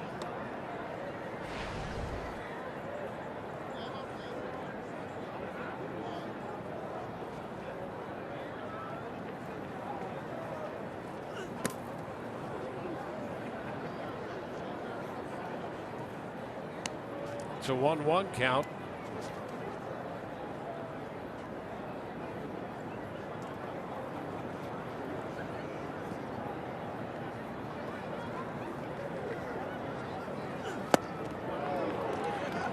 Two out in front.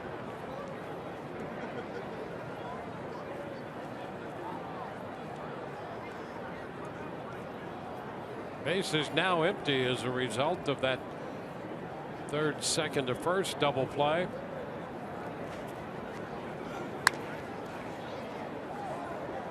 Holding the count at a ball, 2 strikes.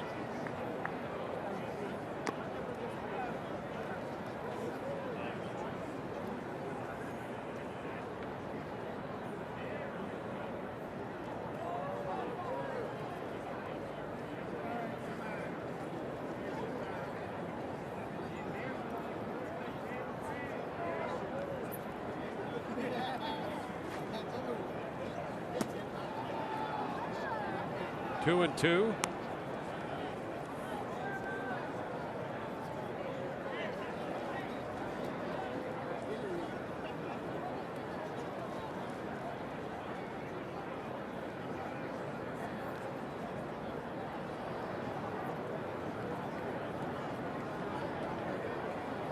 Shields has gotten 14 outs, 4 strikeouts, and 7 ground ball outs, and he strikes out Miller. So the Rays got a leadoff base hit, comes to nothing through 4 1/2, 2-1 Chicago.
The Roberto Clemente Award nominee from each MLB club represents the game of baseball through extraordinary character, community involvement, philanthropy, and positive contributions. The Rays nominee Chris Archer, and now you can vote for him on social media to win the overall award. Use hashtag #VoteArcher on Twitter and Facebook to vote now.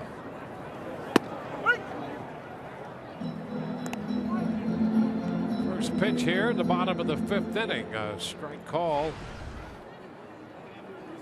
Leori Garcia leading off, then the top of the order. Anderson and Cabrera right back over the hill, through into center field. Garcia picks up the 5th hit allowed by Smiley. Got an off-speed pitch that stayed up, and Leori Garcia, using the middle of the field, hits this ball hard and able to squeeze it right by Drew Smiley. Off runner aboard. Now you've got to knuckle down. Well, Garcia getting a chance to play tonight with Adam Eaton out of the lineup. There's the top of the order, Tim Anderson.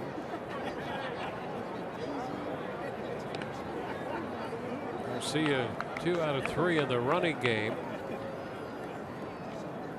Eaton has not played in the last 3 days since crashing into the center field wall in Cleveland, making a catch. It's a ball to Tim Anderson, 1-0.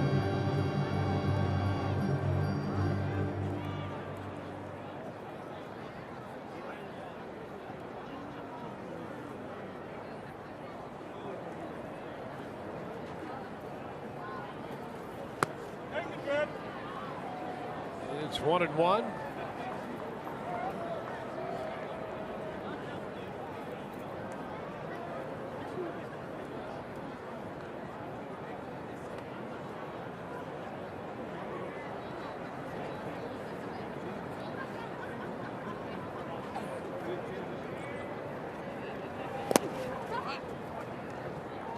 Two and one. A nice stop right there.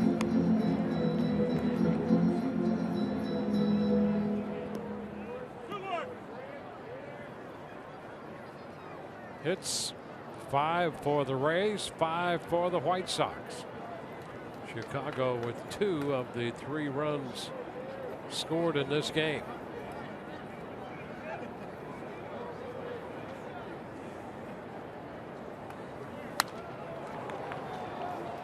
2-2.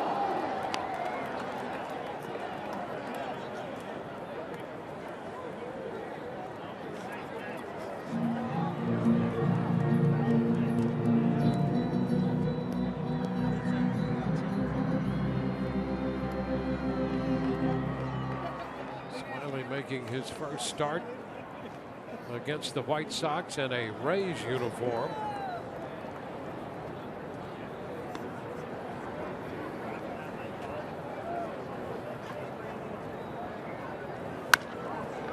Shot foul.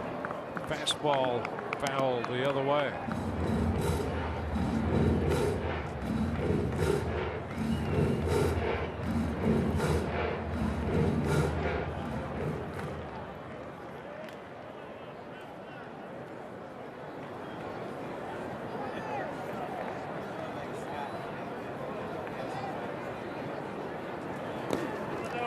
Pitch is down. The count is full. Nobody out. The full count with a man aboard. Very important pitch for the simple fact that, like you said, nobody aboard. The White Sox looking to put together an inning here, and this is a huge pitch. Ray's already down a run. Garcia, good speed off first base. There he goes, and the pitch is chopped at third. Longoria's going to have to take it to first, so they start the runner and stay away from a potential double play. Anderson out third to first. Garcia now in scoring position at second. Well, it's a smart play. You trust Tim Anderson to put the ball in play. I think Garcia could swipe the bag even if he does swing and miss. Yeah, that's the other side of that. You know, he's had some stolen base seasons in the minor leagues of 30 and 31, topping out at 47. And that's a full month short of a big league season too. So you're getting his 47 swipes in 5 months, thereabouts. Cabrera takes the pitch too low. Cabrera has been on base twice. In the first inning, he doubled and scored, walked in the third. 2-0. See if Drew Smyly continues to stay away from him, because you'll remember his first at bat, it was a fastball that was up and away that he got out into the right center field gap.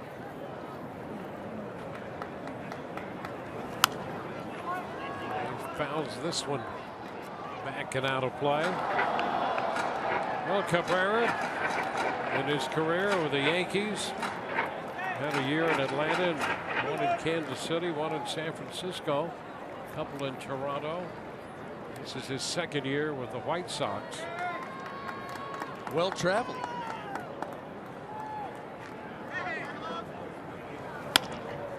Ground ball, shortstop. Ramirez looked at third, but decides to take the shore out at first. Garcia advances. Cabrera's out short first. You always wonder what the thought process is, because you've got to make it quick. And Ramirez, you know, maybe a different situation in this game. Maybe he goes to get the runner at third base, but with one out, okay, forget it. It's going to be close. Let me take the out at first and trust that Drew Smyly gets the next hitter out. The inning's over. Yeah, and one thing you have to worry about is you're going to throw to a base, and that runner could be in your line of sight. And you've got a shore out over there at first. But it's Jose Abreu now up, and Smyly will have to take care of this dangerous right-handed hitter with a man at third and 2 outs.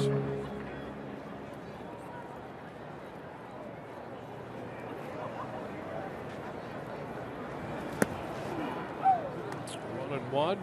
He has had him in between all night, way out in front of the off speed, the slow curve, and then he's been able to power the fastball up in the zone and get it by him. The swings tardy on the fastball, too soon on the breaking ball. Right now, Abreu just cannot get in rhythm. See right there, way out in front on the breaking ball, 92 middle in, and it just completely ties him up. watch this. He's swinging at this like it's 99. Yeah, that really is the art of pitching. Yeah. You don't have to throw 99 to jam a guy and tie him up inside. 2-2. Come right back down now with that slow breaking ball and see if he can sit back and wait on it. And bounce it if you have to. You've got, well, 2-2, you don't want to do that. If you feel good about the pitch, nothing wrong with throwing it. And did not go. Well, that's exactly what they tried to do. Close. And the count is full. They almost got the swing. You know, and here's the thing, Dwayne, if this pitch is presented a little better, they would. This ball was flat and out of his hand. It was below the zone. You saw how early that ball hit the dirt before Bobby Wilson smothered it. But if it just starts out a little bit better, this inning's already over. It was the right idea, but then it comes down to execution. 3-2. And a liner off the glove of Miller. Going to deflect to Forsythe, who cannot make the play. And the run crosses the plate. Garcia scores the third run of the night to make it 3-1 Chicago. Rays had two chances at it.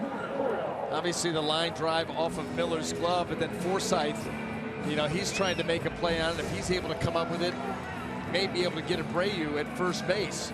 It was right there. He just cannot come up with it clean, so there's no spin, there's no throw. What there is an increase in the White Sox lead. Well, they give him a base hit, a run batted in. Now 3-1 with Abreu at first. It's his 98th run batted in. And here's Morneau bouncing one through the middle. Base hit into center. Abreu heads to third. Boy, that's the difference. Without Kiermaier in the lineup in the outfield, the White Sox runners are just not hesitant at all on the first to third situation. Yeah, they get a huge break without him being out there, the way that he attacks the baseball. And Mikey Matuk, you see he's already over in left center field. Decker coming in to get that ball. They are being aggressive on the bases here tonight. A little cheat sheet on where Mikey Matuk will be playing the next hitter. A lot of the outfielders nowadays, with all the defensive shifts and defensive positioning, will carry those little sheets. I would, you know, if I was playing now and I was an outfielder, it's a lot of butts, a lot of them. I would, I just wear like I'd get a custom-made wristband, like a quarterback wristband. Yeah. And just look down, you know, look at the position, and sure. just do it that way. More fun. I'd wear a mouthpiece too, and eye black every day. Think about that. You'd look a little different. Would. Wouldn't you? Yep, and I'd still switch hit, and I still wouldn't be very good, but I'd use two different bats and two different helmets. Yeah. No double helmet. No, what is this, JV? It's a California Penal League. Not even sure they use helmets in that league. It's a rough league. A lot of brushback. Yep. There's Todd Frazier, first and third, 2 outs. Dangerous hitter here.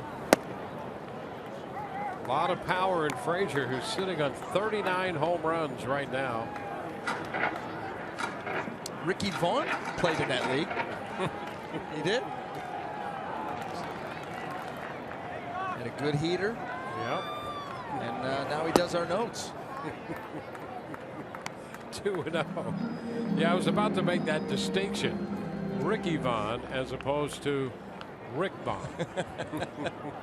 They're not the same guy? Well, I'll let you ask him. Well, every time I see him, I picture the haircut, and I wonder when he decided to grow it back normal. A little tap foul. 2-1. 3-7-1 for the White Sox. 1-5-0 for the Rays. The bottom of the fifth.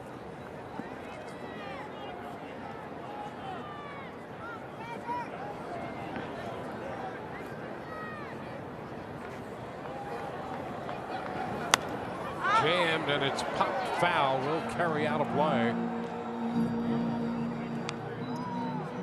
2-2.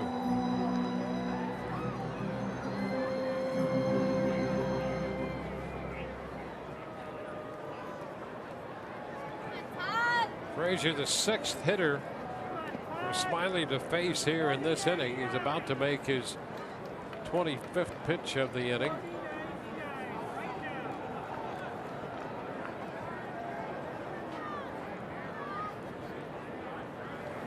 And he strikes him out. Fastball by him. Another run crosses the plate for Chicago. We are through 5, 3-1.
Early 1-0 lead, but Rays would answer in the 4th. Kurt Casale, after Jeff Decker with a base hit and a stolen base, drives him in. The Rays would tie it up, but then right in the bottom half of the 4th inning, coming right back, Omar Narvaez, Todd Frazier, after a double and a steal of third base, scores on a sac fly. That was a big play. And then just in the bottom of the 5th inning, Jose Abreu, 2 outs, the line drive off the glove. Logan can't quite get to that ball in time, and Leori Garcia trots home. Here's a line drive off the bat of Matuk, hits the wall in left. Cabrera gets the carom right back to him, and Matuk hangs on at first with a hard hit line drive single off the wall in left field. Well, another break for the White Sox in the sense that that ball hits the padding. It hits the chain. I think the chain link above it. I think Matuk is able to get into second base, but it hit off the padding, and it gets back to Cabrera in a very timely manner. Watch this come rocket right off, right to him. He can turn and fire that ball in. You keep Mikey Matuk over there at first base. Jeff Decker, who singled and scored in the 4th inning. And a move to first, close over there on Matuk. He's got his first one of the season. That's what we're talking about. That quick, right here, quick feet and right from the ear. Boy, that's, maybe he's not getting the pickoffs anymore because teams just aren't leading off too much. Just the elite base stealers. Foul the other way, out of play by Decker. I mean, Decker swiped the bag off of him, motoring down to second base. So his first steal.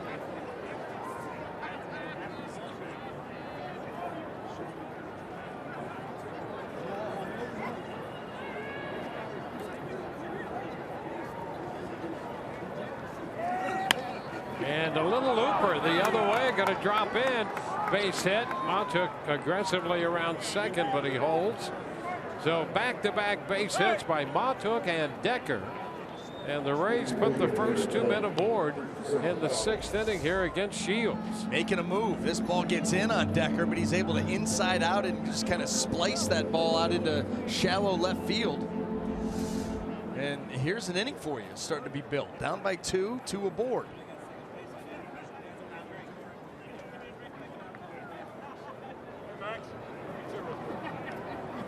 So Matuk's at second, Decker's at first, and here's Kurt Casale.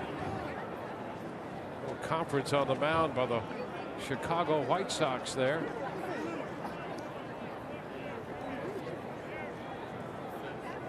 Casale has the run batted in for the Rays.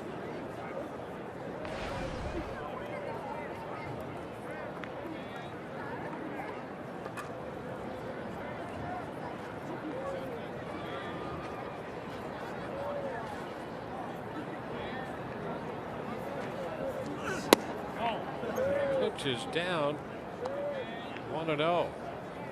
Well, there have been moments in this game, as you pointed out, that in a nutshell sort of reflect the kind of season Shields has had this year. That throw back to second base, yeah, and sailed into center. The popper on the left side, Anderson angling out on the infield pop. He takes care of that for the out. So one away.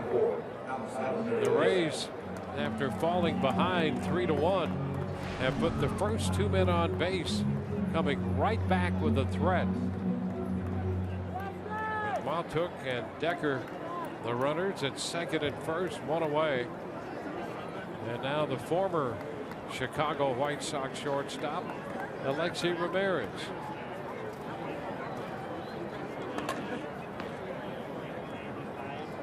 Ramirez 0 for 2 officially.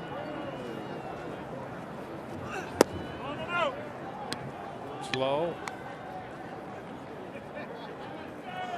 Rays 1 of 7 tonight with men in scoring position.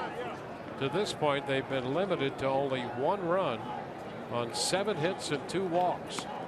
Yeah, Shields has been able to make the big pitch when he's absolutely had to. And so far, so good. But the Rays got a guy at the plate now that's had success off of him.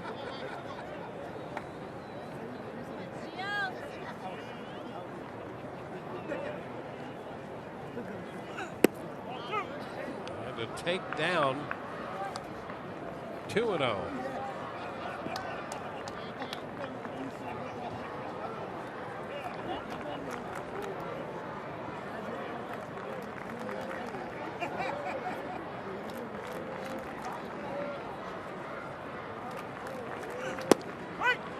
That's a strike right at the bottom of the zone.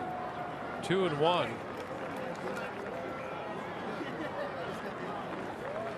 Shields got a double play. Get out of a little bit of a spot in the 5th. Got a big double play in the 3rd inning.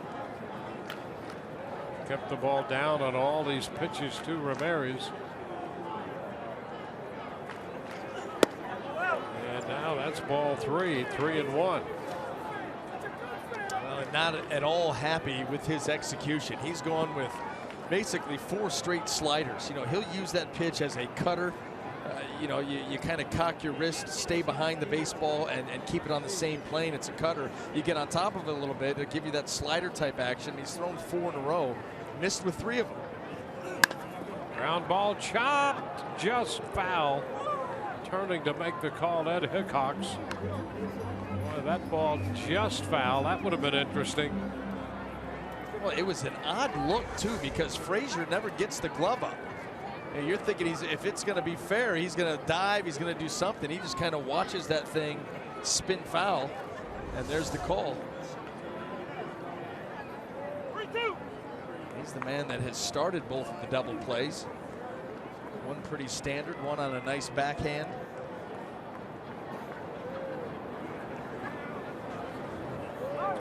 There go the runners, 3-2, and the pitch popped up. Foul ball, and Montook gets back to second. Frazier took care of that popper for the second out. The Rays still have men at first and second. It goes back to making the big pitches when he needs them the most, and he does it again right there. Little changeup got Ramirez way out in front, a little bit out of rhythm. That's what you get, pop-ups.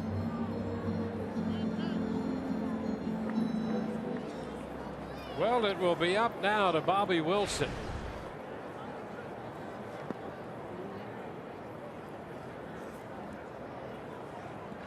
He has singled and struck out tonight. And the first pitch is popped up. A foul ball that's going to wind up out of play for a strike. We saw Juan Minaya up in the bullpen there a moment ago for the White Sox.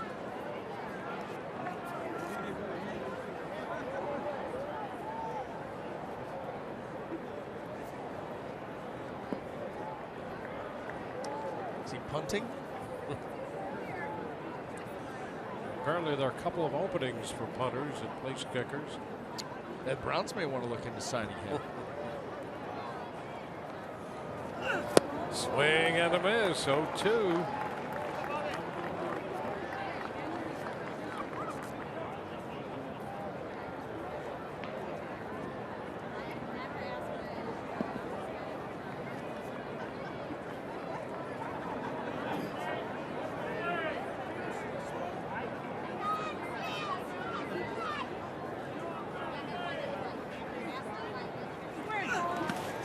Blocked on that pitch down and away.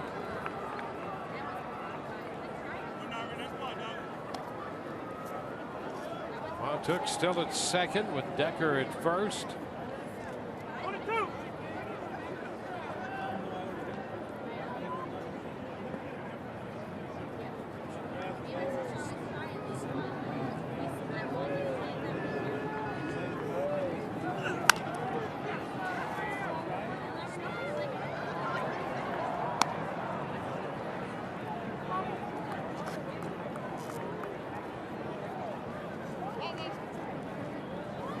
Still a ball, 2 strikes to Bobby.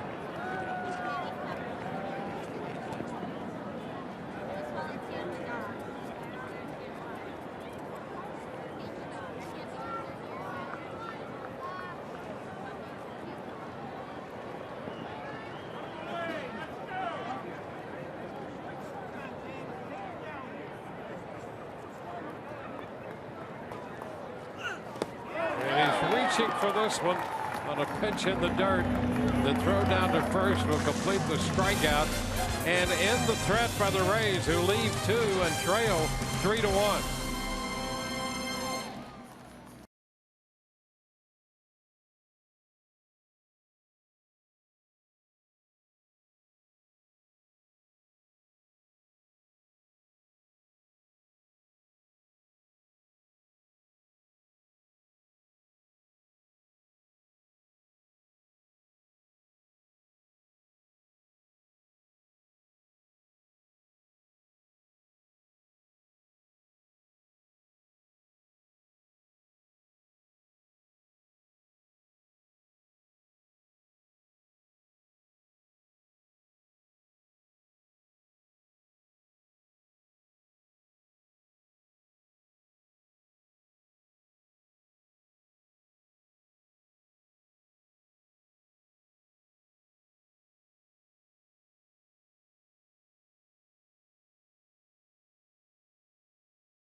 To lead the Rays 3-1, and let's take a look at the night of Drew Smyly. It is now officially over.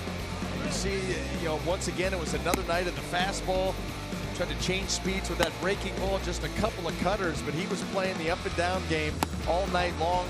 And it was an interesting night. We saw some really good Drew Smyly. We saw the White Sox get a couple of big hits off of him and be able to score those 3 runs in the 5 innings of work to go along with 5 strikeouts. And Ryan Garten will take over,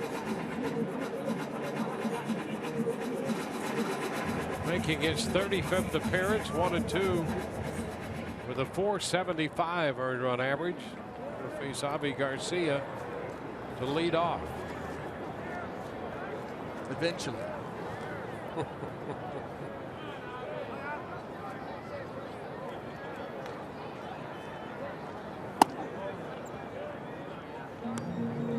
Ball, no strikes.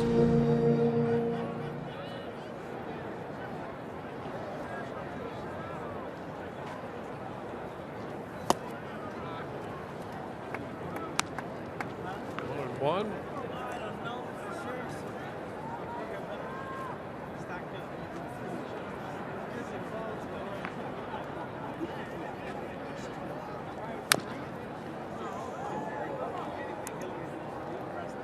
Foul ball there, out of play. It's a ball, 2-strike count.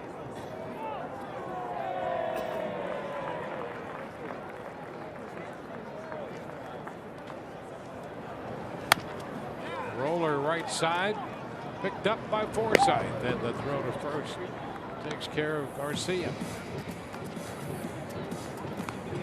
One gone in the 6th. Omar Narvaez up here.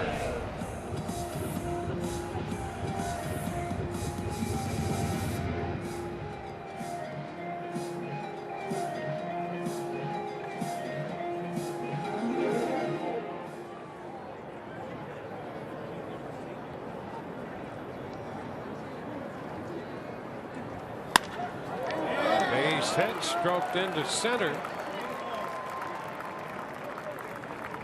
Narvaez, who drove in a run with a fly ball in the 4th, has a base hit here in the 6th. That was a nice swing, and staying inside that base wall and taking it right back up the middle. That's the one thing the White Sox have been able to do tonight. When they've given themselves opportunities, they've been able to cash them in. That's why they lead. One out hit here.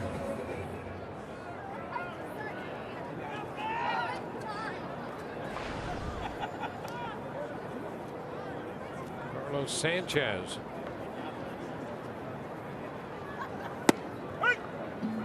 Pitch is a strike.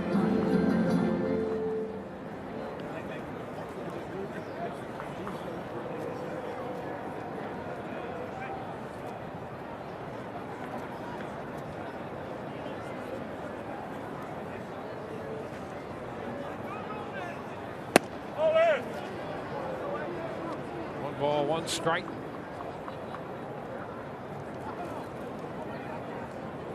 Garcia grounded out. Narvaez singled.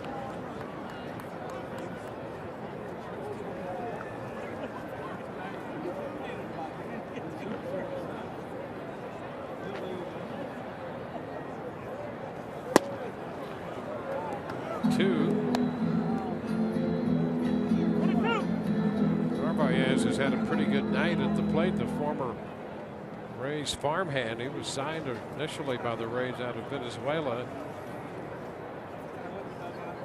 A Rule 5 pick a few years ago by the White Sox out of the Rays system. He's at first. Sanchez waiting. The pitch is up 2-2. There he is.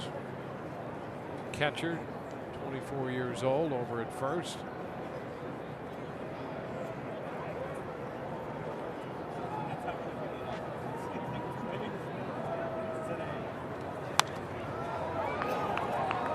Fouled back again by Sanchez.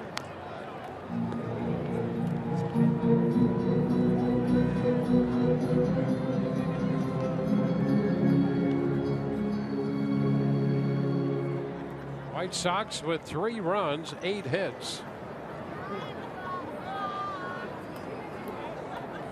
3 in their order, 3 out of 7 with a run scored and a run batted in tonight. And now the count's going to go full on Sanchez.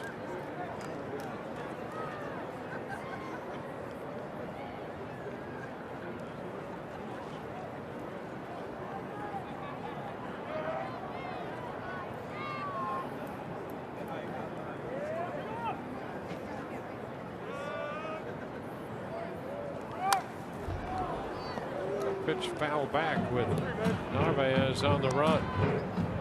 You can afford to get a little bit of aggressive when you've got a lead. Sanchez has put together a couple of good at-bats here tonight. Trust him to put the ball in play.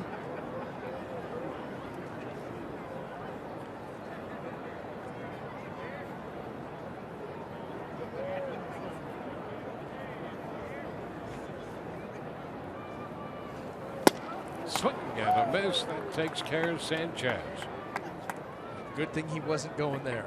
He would have been in big, big trouble. In fact, Bobby Wilson, you saw that on the swing and a miss. He came popping out of that stance just in case.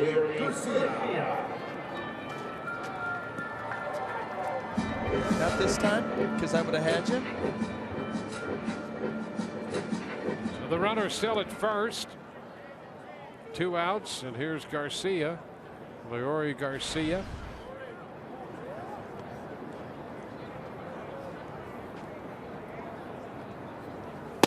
The pitch is a strike.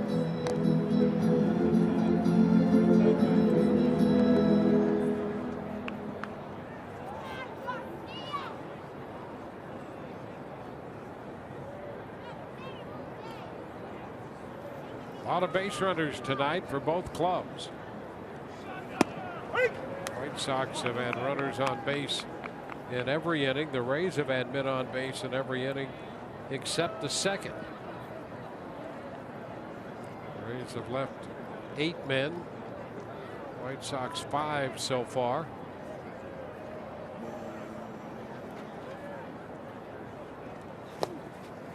Covered up. The 0-2 pitch by Bobby Wilson. 1-2.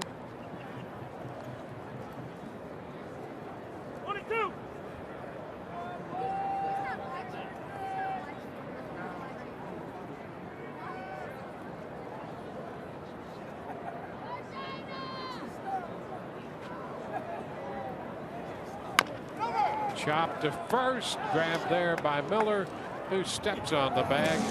No runs, a hit, the man left. We head into the 7th, 3-1 Chicago.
It's been a long year for James Shields. He's gone from this game, but leaves with a lead. Well, he did himself quite well here tonight, struggling with the White Sox in his 20 starts. But tonight, it was about making pitches when he absolutely needed to. And through his 6 innings, and Dwayne, you mentioned it last half, the Rays leaving 8 runners on base. But James Shields made big pitches, gave up the 6 hits, but just 1 run to go along with 6 strikeouts in the 6 innings. And he leaves the game right now in the hands of Tommy Kahnle.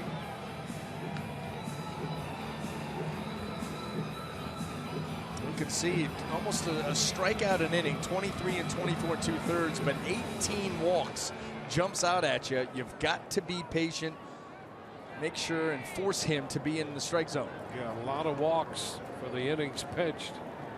And the Rays will send the top of the order up there to lead it off here in the 7th. Logan Forsythe, followed by Corey Dickerson, and then Evan Longoria.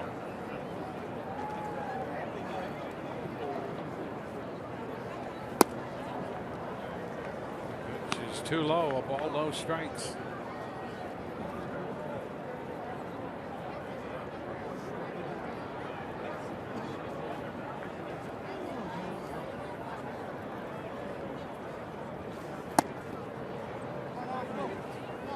That pitch too high, 1 too low, 1 too high. 2-0.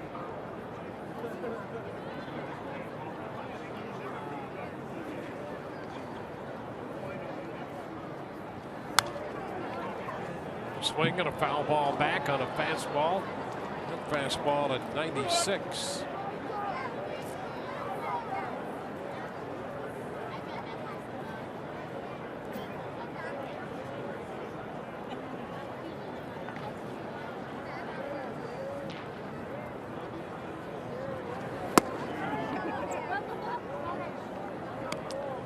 And 1. That looked like a pretty good pitch right there, and what a difference in the count.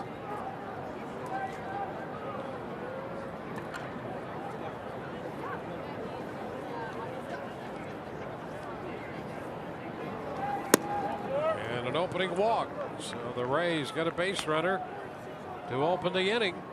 It's what's coming up tomorrow on Rays Live, the pregame show presented by your Gulf Coast Honda dealers. Right-hander Alex Cobb will make the start for the Rays. We'll hear from him. And Orestes will break down the lefty Chris Sale. Our coverage begins tomorrow at 7:30.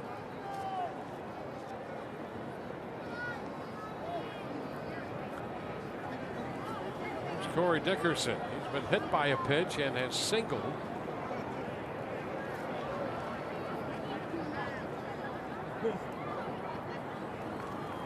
Dickerson now hitting .248. The pitch blocked by the catcher.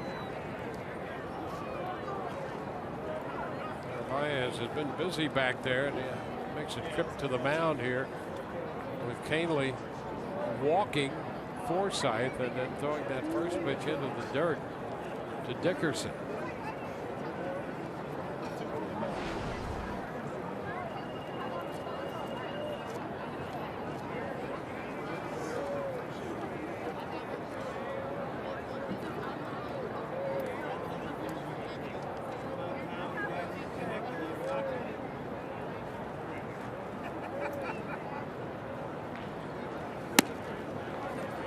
Misses the zone again, so having an issue, and he's going to get a visit here. Well, we highlighted it coming in, the 18 walks, now 19 walks in 24 2/3. You know, it's great to have a big arm and to have great stuff, but if you cannot command it, at the very minimum throw strikes, it doesn't do you a whole lot of good. And the Rays, they've been able thus far to be able to go up to the plate here without a bat, and the results will be the same.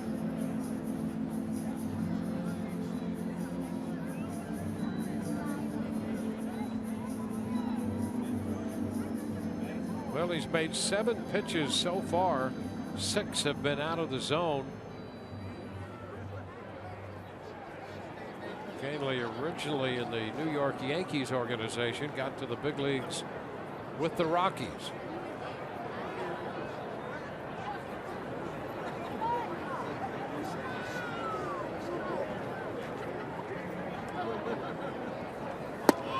Count and a miss. Big swing right there by Dickerson, 2-1. So Dickerson and Canely were teammates out in Colorado.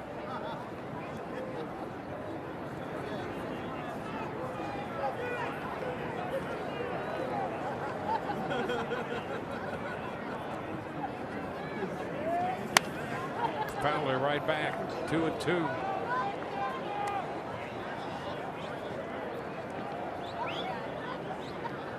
Rays trailed by 2 runs. A 3-1 ball game in the top of the 7th.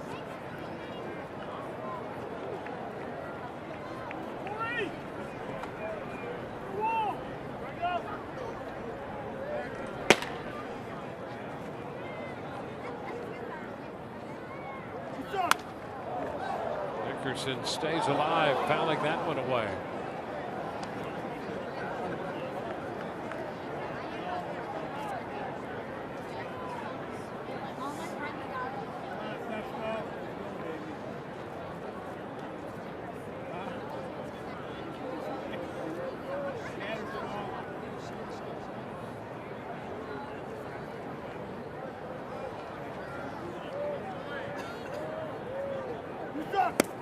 And there is ball 3. The count is full.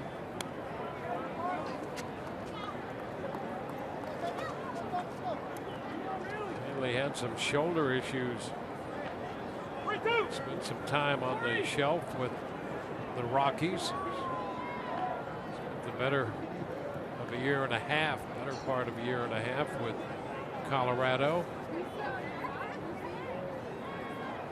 27-year-old right-hander to Corey Dickerson, and he walks him. So back-to-back walks. Forsythe up to second. Dickerson goes to first, and Evan Longoria heads to the plate. Narvaez, the catcher, heads to the mound.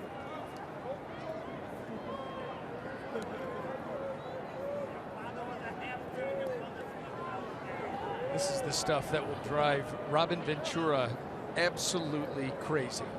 You've got a 2-run lead. James Shields did a tremendous job for you to give you this lead. You go to your bullpen, and the Rays, like I said, they didn't even need to bring a bat to the plate. 2 base runners already. It's that age-old story of a big arm, but command and/or control an issue. And now Longoria takes the first pitch for a ball.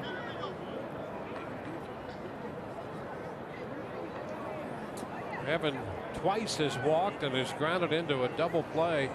Started on a very good play at third in the 5th inning by Todd Frazier. And it's 1-1.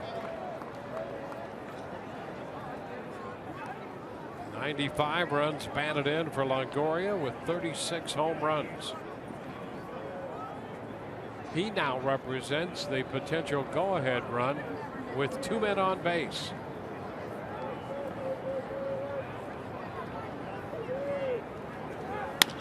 And a ground ball to third. Frazier to second, one. First base out there. And another 5-4-3 double play.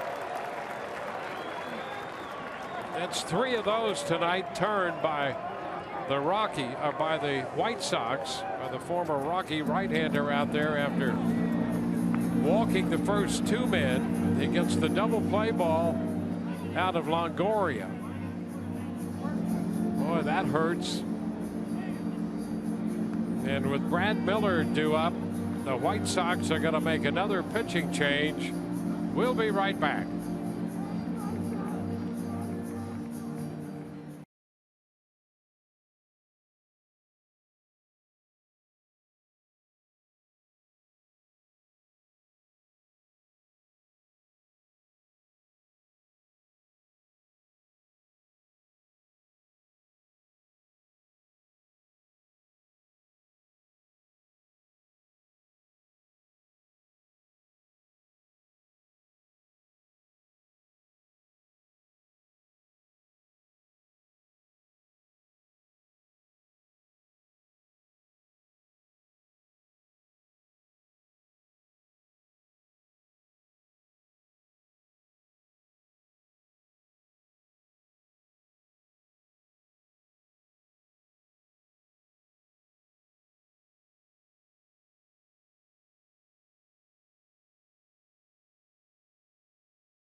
Rays baseball on Fox Sports Sun, brought to you by Ram Trucks, Guts, Glory, Ram, and by Toyota. Let's go places. From Chicago, all game in the top of the 7th inning. Dan Jennings, the left-hander, brought on to face Brad Miller. Canely gone after 2/3 of an inning, walking 2, leaving with a runner at third base. That's Logan Forsythe.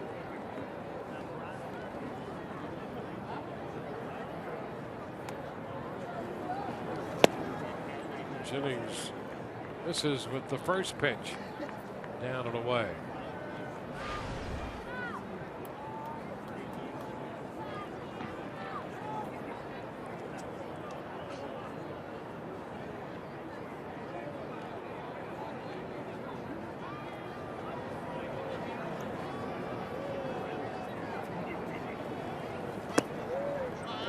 Two and 0.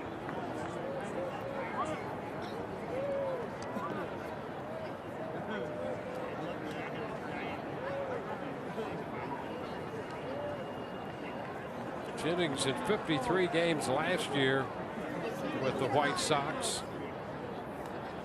All of that out of the bullpen, and he has fallen behind Brad Miller.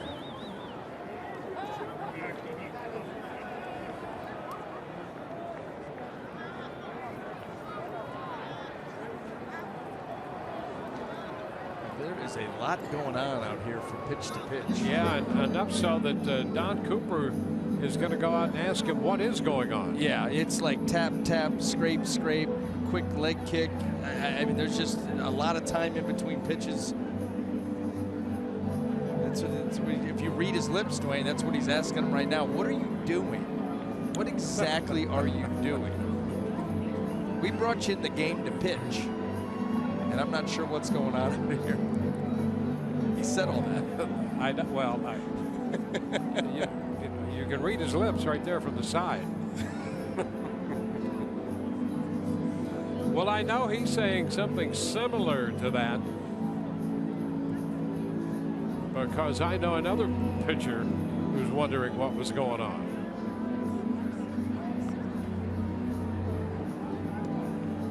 Good question.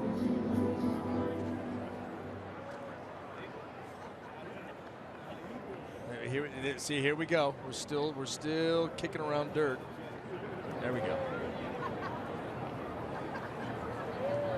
2-0 the count on Brad Miller. And a strike. Well, here's an inning. If you're the pitching coach, think about this. He brings in a hard-throwing right-hander who goes 3-1 and walks Forsythe.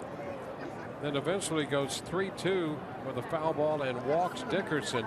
Fortunate enough to get a double play ball, and then the first 2 pitches from this reliever for balls. Now it's 2-1 and a tap back to the mound.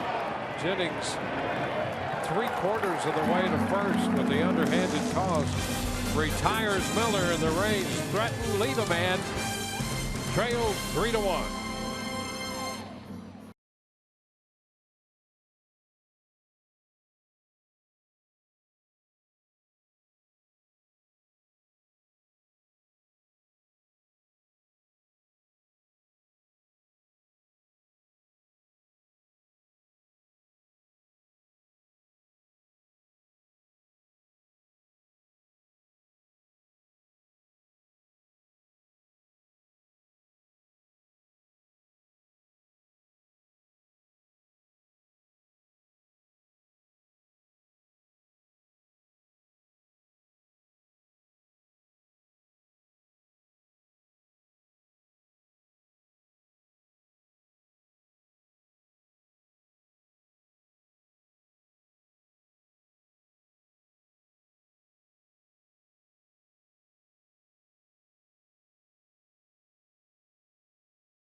Frustrating game summary for the Rays. They trail 3-1. They have stranded 9. They've been out hit by 1. Drew Smyly 5 innings of 7-hit baseball. And James Shields 6 innings of 7-hit 1-run baseball. The Rays have had some opportunities but have not been able to cash in on them. So here we go to the bottom of the 7th inning. Kevin Jepson making his 58th appearance. And he gets that one by Tim Anderson. A fastball up and a swing and a miss. Garton worked 1 inning, gave up a hit, and picked up a strikeout.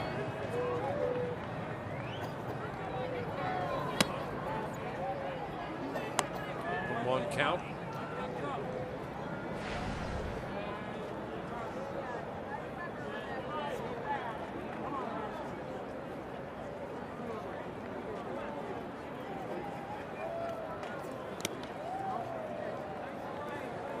Two and one.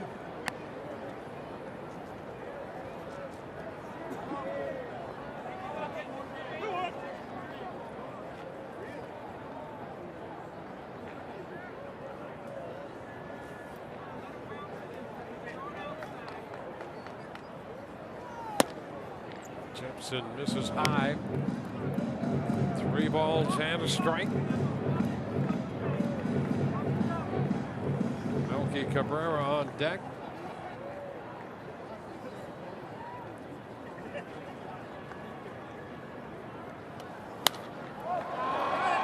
Anderson pops it up, foul ball.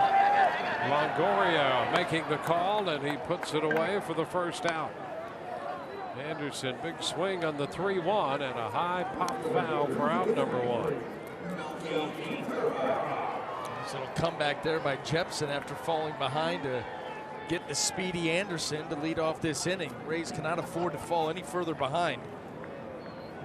Running out of opportunities.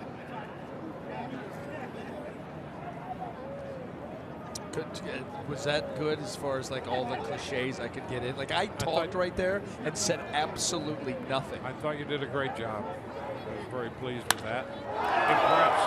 High drive off the bat of Cabrera all the way to the fence. Decker, he's got it.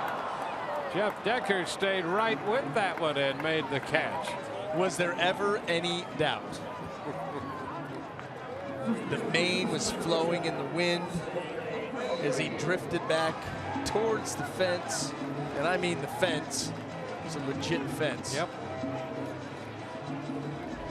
Checking his little cheat sheet. Here he is. He never even thought it for a second he wasn't going to make this play. He never had any doubt. Look how calm, cool, and collected. Didn't even look back at the fence. He's like, it's just a fence. I'll run through it. Yep. And Jose Abreu takes a strike.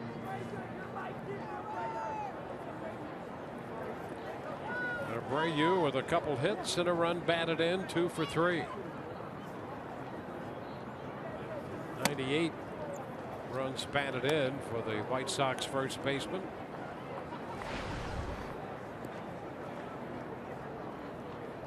Think about since the beginning of August the 2nd actually to this date, 14 home runs, only 11 the first 4 months of the season. A very un-Abreu-like year, especially when it was 2 years ago where he comes out and just guns a-blazing. 36 homers, 107 driven in, hit 317. He swung the bat as if there was not a ballpark big enough to hold what was going to come firing off his bat. No doubt. And look at the difference. And here's where it really jumps out. April to July, 402 at-bats. That was the production.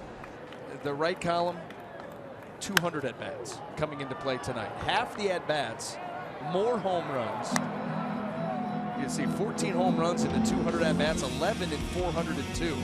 That's been the big change in the runs batted in, closing in on 100 RBI season once again. And by the way, the team, April to July, 4 runs a game. August through September till right now, 4.7 runs a game. You get Abreu going, and it makes a big difference. Hasn't made a big difference in the win-loss column, and that's because the ERA of the White Sox, with the increase in production from Abreu, it's been given back by the White Sox pitching staff. Yeah. And more recently, their bullpen, the last week or so, the ERA is pushing 5. I can't believe that. Look to be in such control. The pitch is wide to Abreu. 2-2. All of a sudden, Don Cooper had something to do tonight. Went to the bullpen and made a couple trips to the mound. I'm not saying it was a flask, but it was shiny.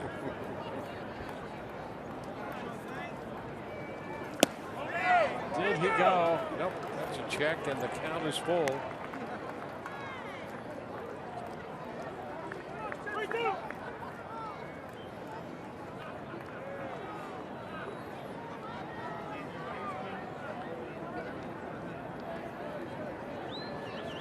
Don Cooper. Life of a pitching coach. Yeah. Oh, my goodness. And he's been there for a long time. Abreu draws the walk, a 2-out pass. So Jepson faces 3 men. Kevin Cash comes out with Justin Morneau about to hit. That's going to be it for Jepson. We'll be right back.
Baseball on Fox Sports Sun, brought to you by Ram Trucks, Guts, Glory, Ram. By Geico, 15 minutes could save you 15% or more on car insurance. And by your Southern Chevy dealers. Justin Morneau, the hitter, takes a big cut and misses the first pitch from Manny Romero. 2 outs with Abreu at first. Romero making his 51st appearance of the year. High fly ball lifted deep to right. Decker will go to the fence and run out of room on this one. Morneau takes the lefty. Romero deep for a 2-run home run. It's 5-1 Chicago. A 3-run batted in night for Morneau. Now that move does not go according to plan. It was a hanger by Romero, a breaking ball that just stayed up and out over, and Morneau, he hits that, and that reaction right there, you think that he knew. That ball drifts, so does Decker, over that outside shoulder and right into the Rays bullpen.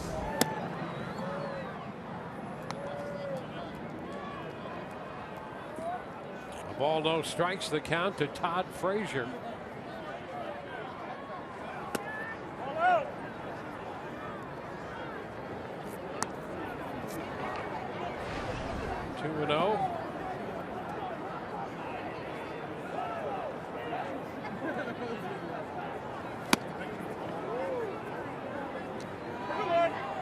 2-1 count.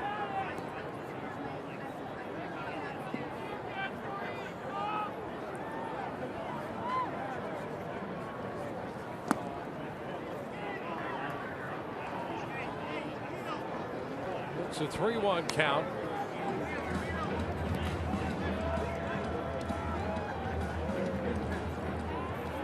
Well, 2 outs. Abreu walked, and with the pitching change, the home run makes it 5-1. A high popper off the bat of Frazier. Longoria is there. We're going to head into the 8th in what is now a 5-1 game.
Here we go into the 8th. Mikey Montook will lead off against Nate Jones, the right-hander and pitcher number 4 for the White Sox. Sharply hit, the base hit up the left field line. Montook rounding first, on his way to second. He'll make it easily with the 2-base hit. A double to open the 8th. Well, the Rays continue to put men on base, but so far they've scored only 1 run. Yeah, this has been something that has plagued this offense all season long. Certainly they've hit a ton of home runs, a lot of solo shots, but it's been the situational hitting that has just not been, up to snuff. And so you give yourself a lot of opportunities and you're just not able to get it done. The Rays average with runners in scoring position, one of the poorest in the game. Yeah, they've hit all those home runs, but they've been 13, 14, 15 in the American League with men in scoring position. Yep.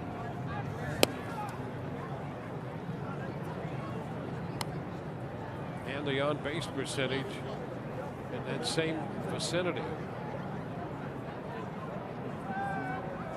Jeff Decker up here.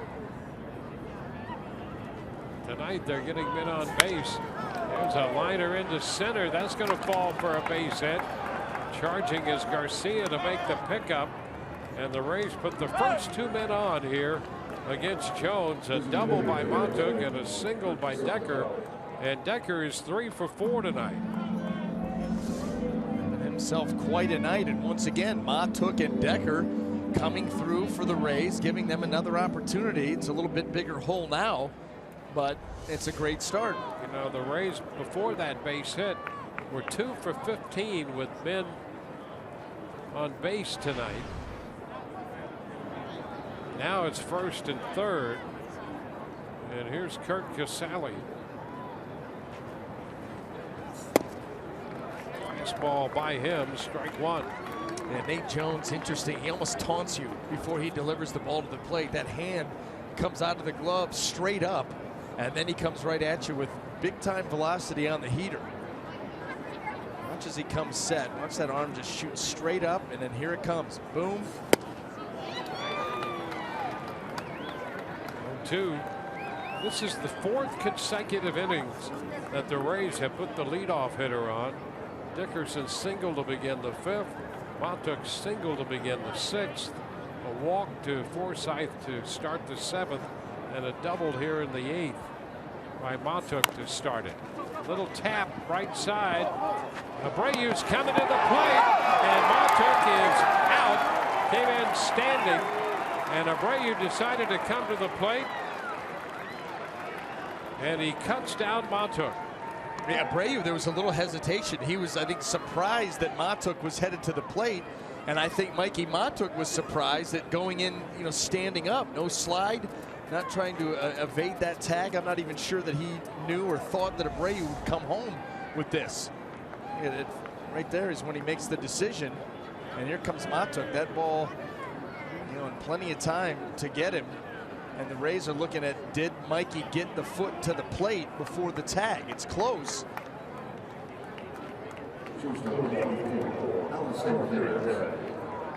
Baez putting the tag on him. Gibson on the call. Yeah. Odd looking play right there. Alexi Ramirez. Strike the count.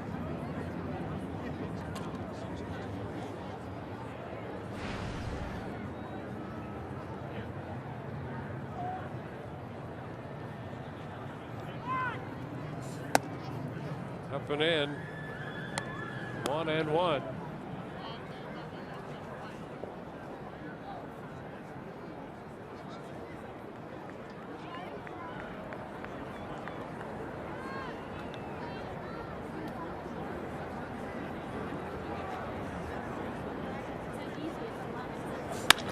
Ground ball, shortstop. Anderson, Sanchez one, first base two, and the Rays failed to score again. Bottom of the 8th coming, 5-1.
Before the game approached the Rays and asked them if they could honor fellow Cuban Jose Fernandez, who lost his life tragically early Sunday morning. And there is Alexi putting that 16 Rays jersey of Jose Fernandez in the Rays dugout tonight. So Alexi wanted to make sure that everybody remembered, number 16, and there he is. The jersey hangs in the Rays dugout throughout the game. Guys, the Marlins ended up winning that game today against the Mets in a crazy moment as the game started in the bottom half of the first inning. D. Gordon emulated Jose Fernandez's batting swing with a right-handed hitting batting helmet. Took a pitch, turned around left-handed, hit a home run 2 pitches later. After the game, he said, "That's the furthest ball I've ever hit in my life, including batting practice. Somebody was with me."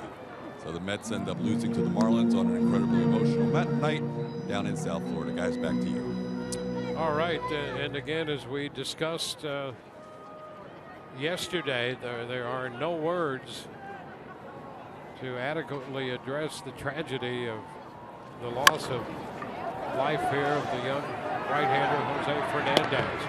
Boy, that little tap by Garcia and Romero, you talk about firing one to first. He did.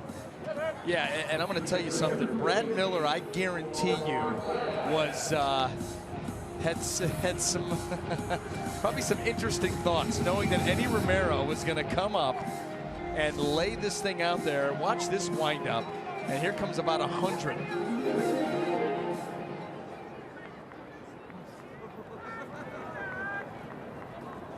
It's not fun. And it hit him right in the palm of the hand. Yeah. That is not a good, comfortable feeling. Yeah, but better than the knee. And there was a little body language there to get out of the way of that sizzler. I'm telling you. Thrown by Romero.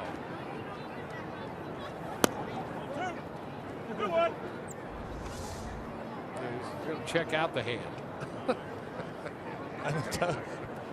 As soon as you saw him wind up, you're like, poor Brad Miller. Yep.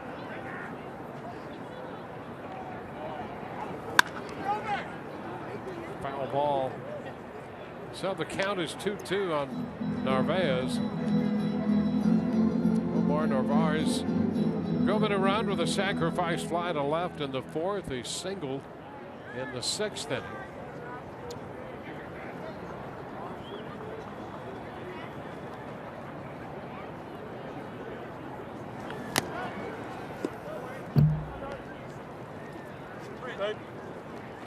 The Rays down 5-1 with a shot left. 3 runs charged to Smiley, 1 to Jepson, and 1 to Romero on the home run he gave up.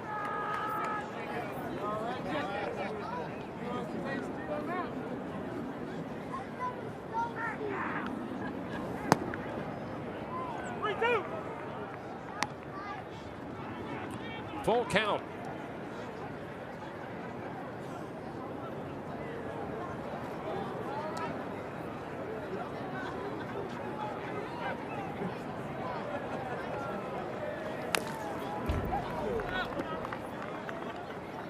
Chicago opened with a run in the first inning. The Rays got a run in the fourth. White Sox right back with a run in the bottom of the fourth. Another run in the fifth. Rays trailed 3-1 until the bottom of the seventh when Morneau went deep. We're in the bottom of the eighth. 3-2 and a liner base hit into center. Tell you what, that's his second at-bat in a row here by Narvaez. Using that middle of the field off the tough lefty Romero. Not a comfortable matchup by any stretch. Some good swings here tonight. It's been the guys, you know, really, even with the Rays, you think about Matuk and Decker, what they've been able to do here tonight. Narvaez has had some good at-bats. Sanchez hit the ball hard. Carlos Sanchez singled his first time up, 1 for 3. 10 hits for the White Sox. Fly ball into left. Dickerson will go to the wall, and this one gets out of here. Romero surrenders another 2-run home run. The third home run of the year for Sanchez. And the White Sox pull away 7-1. Another hard hit ball. That one, he didn't waste any time there and has pushed this lead out to 6 now. First pitch fastball, middle in, quick hands. Eddie Romero, you see the reaction. He knew it, and I think so did Sanchez. Corey not completely convinced. Garcia fly ball into right. Decker there to make the catch on this one.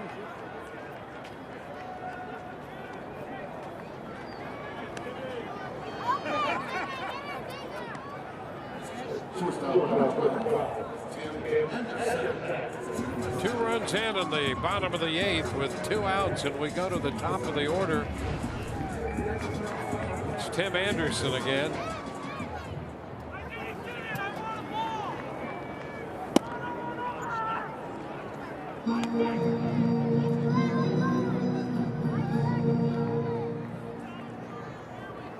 Anderson 0 for 4. 1.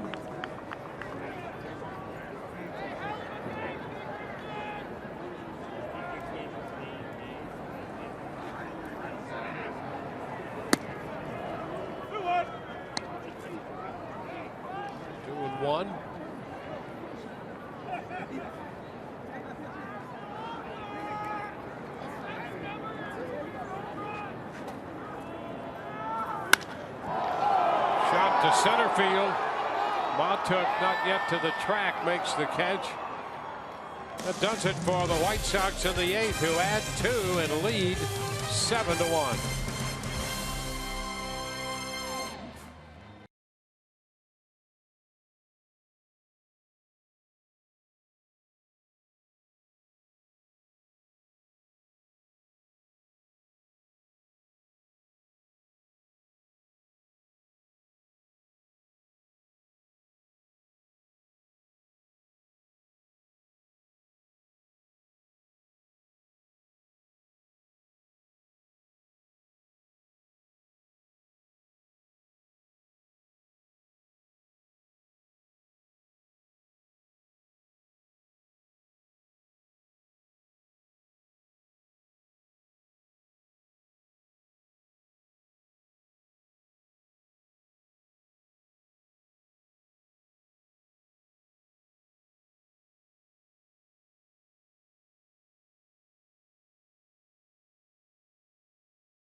Trucks, Cuts, Glory Ram by Kubota. For more information, go to FloridaKubotaDealers.com and by your Gulf Coast Honda dealers.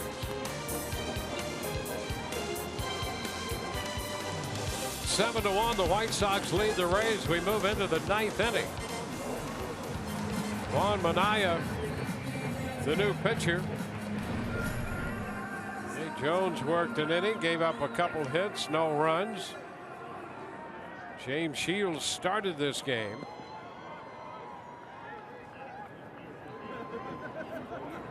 Bobby Wilson will open the 9th inning. Pitch is a strike.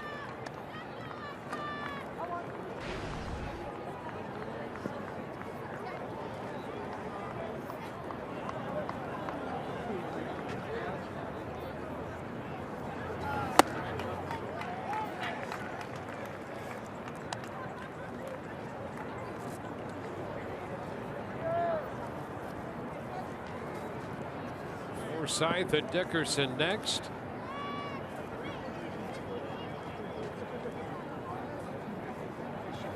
Into the screen.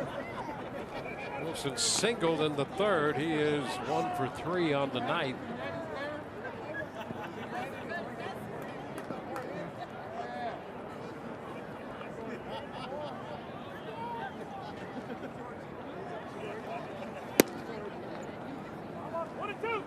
It's a ball, 2 strikes.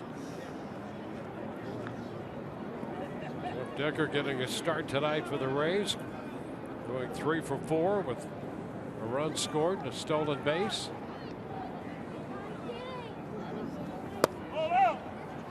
Pitch is 2-2.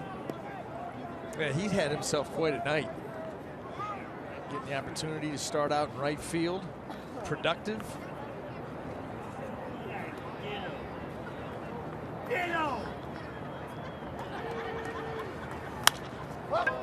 Wilson lifts a popper. Sanchez out from second base into the outfield and makes the catch.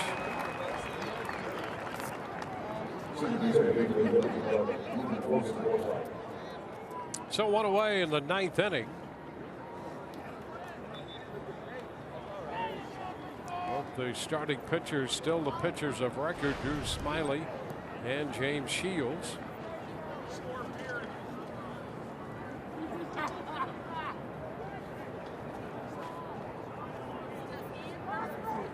Logan Forsythe takes the pitch low.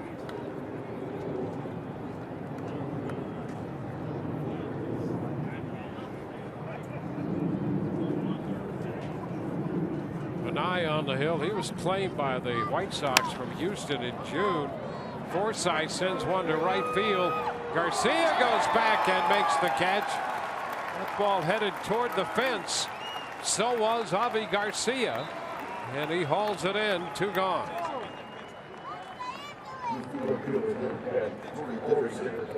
Little clap right there. Nice play made. White Sox 1 out away from finishing this game off. And look at him get on his horse. I'll tell you what, pretty efficient on the route right there too, as he went back, caught that ball over the shoulder, a straight direct path, and he needed to. So with the bases empty and 2 outs, Corey Dickerson is the hitter.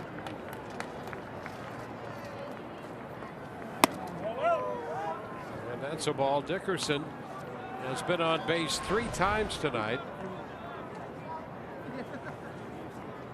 A frustrating night in that department for the Rays.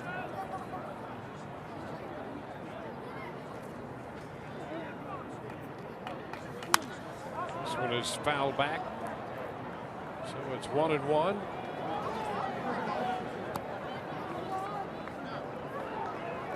Rays have hit into 4 double plays.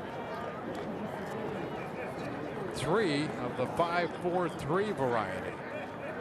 Only other team to do that this year was Baltimore in a game against the Rays in the second game of the doubleheader the Rays had with the Orioles. Swing and a miss. It's 1-2. So while the Rays have left 10 men on base,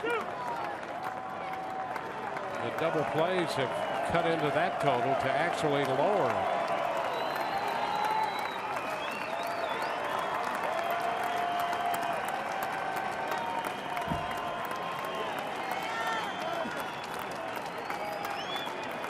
One-two to Dickerson. And it's foul back. Forcing another pitch.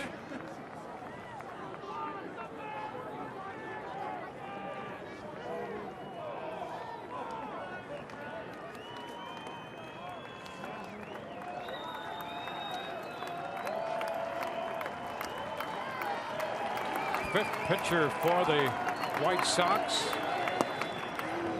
Anaya misses down and in. It's 2-2.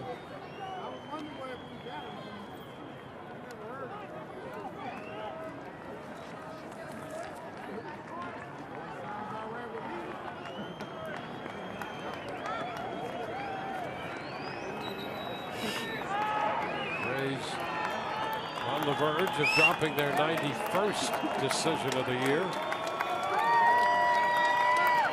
And the 2-2. Fly ball back into deep center. Garcia there just at the track. Makes the catch to end it with the Rays 3 up and 3 down in the 9th inning. And the White Sox take the first game of this 4-game series 7-1. 7-11-1 with 6 left for Chicago. 1-9-0 with 10 left for the Rays. And James Shields breaks a 6-game losing streak to win his 6th game of the year. He is 6-18. Smiley, the losing pitcher. Drew's record now stands at 7-12. 13,665 on hand. And the White Sox win game 1 of the series 7-1. Brian Anderson, Todd Callis, and the rest of our crew. Dwayne Stats, hope you've enjoyed the telecast and not the outcome. With you tomorrow night at 7:30 on Fox Sports Sun, when the Rays send Alex Cobb to the hill against left-hander Chris Sale. Rays Live, the postgame presented by Checkers, is next.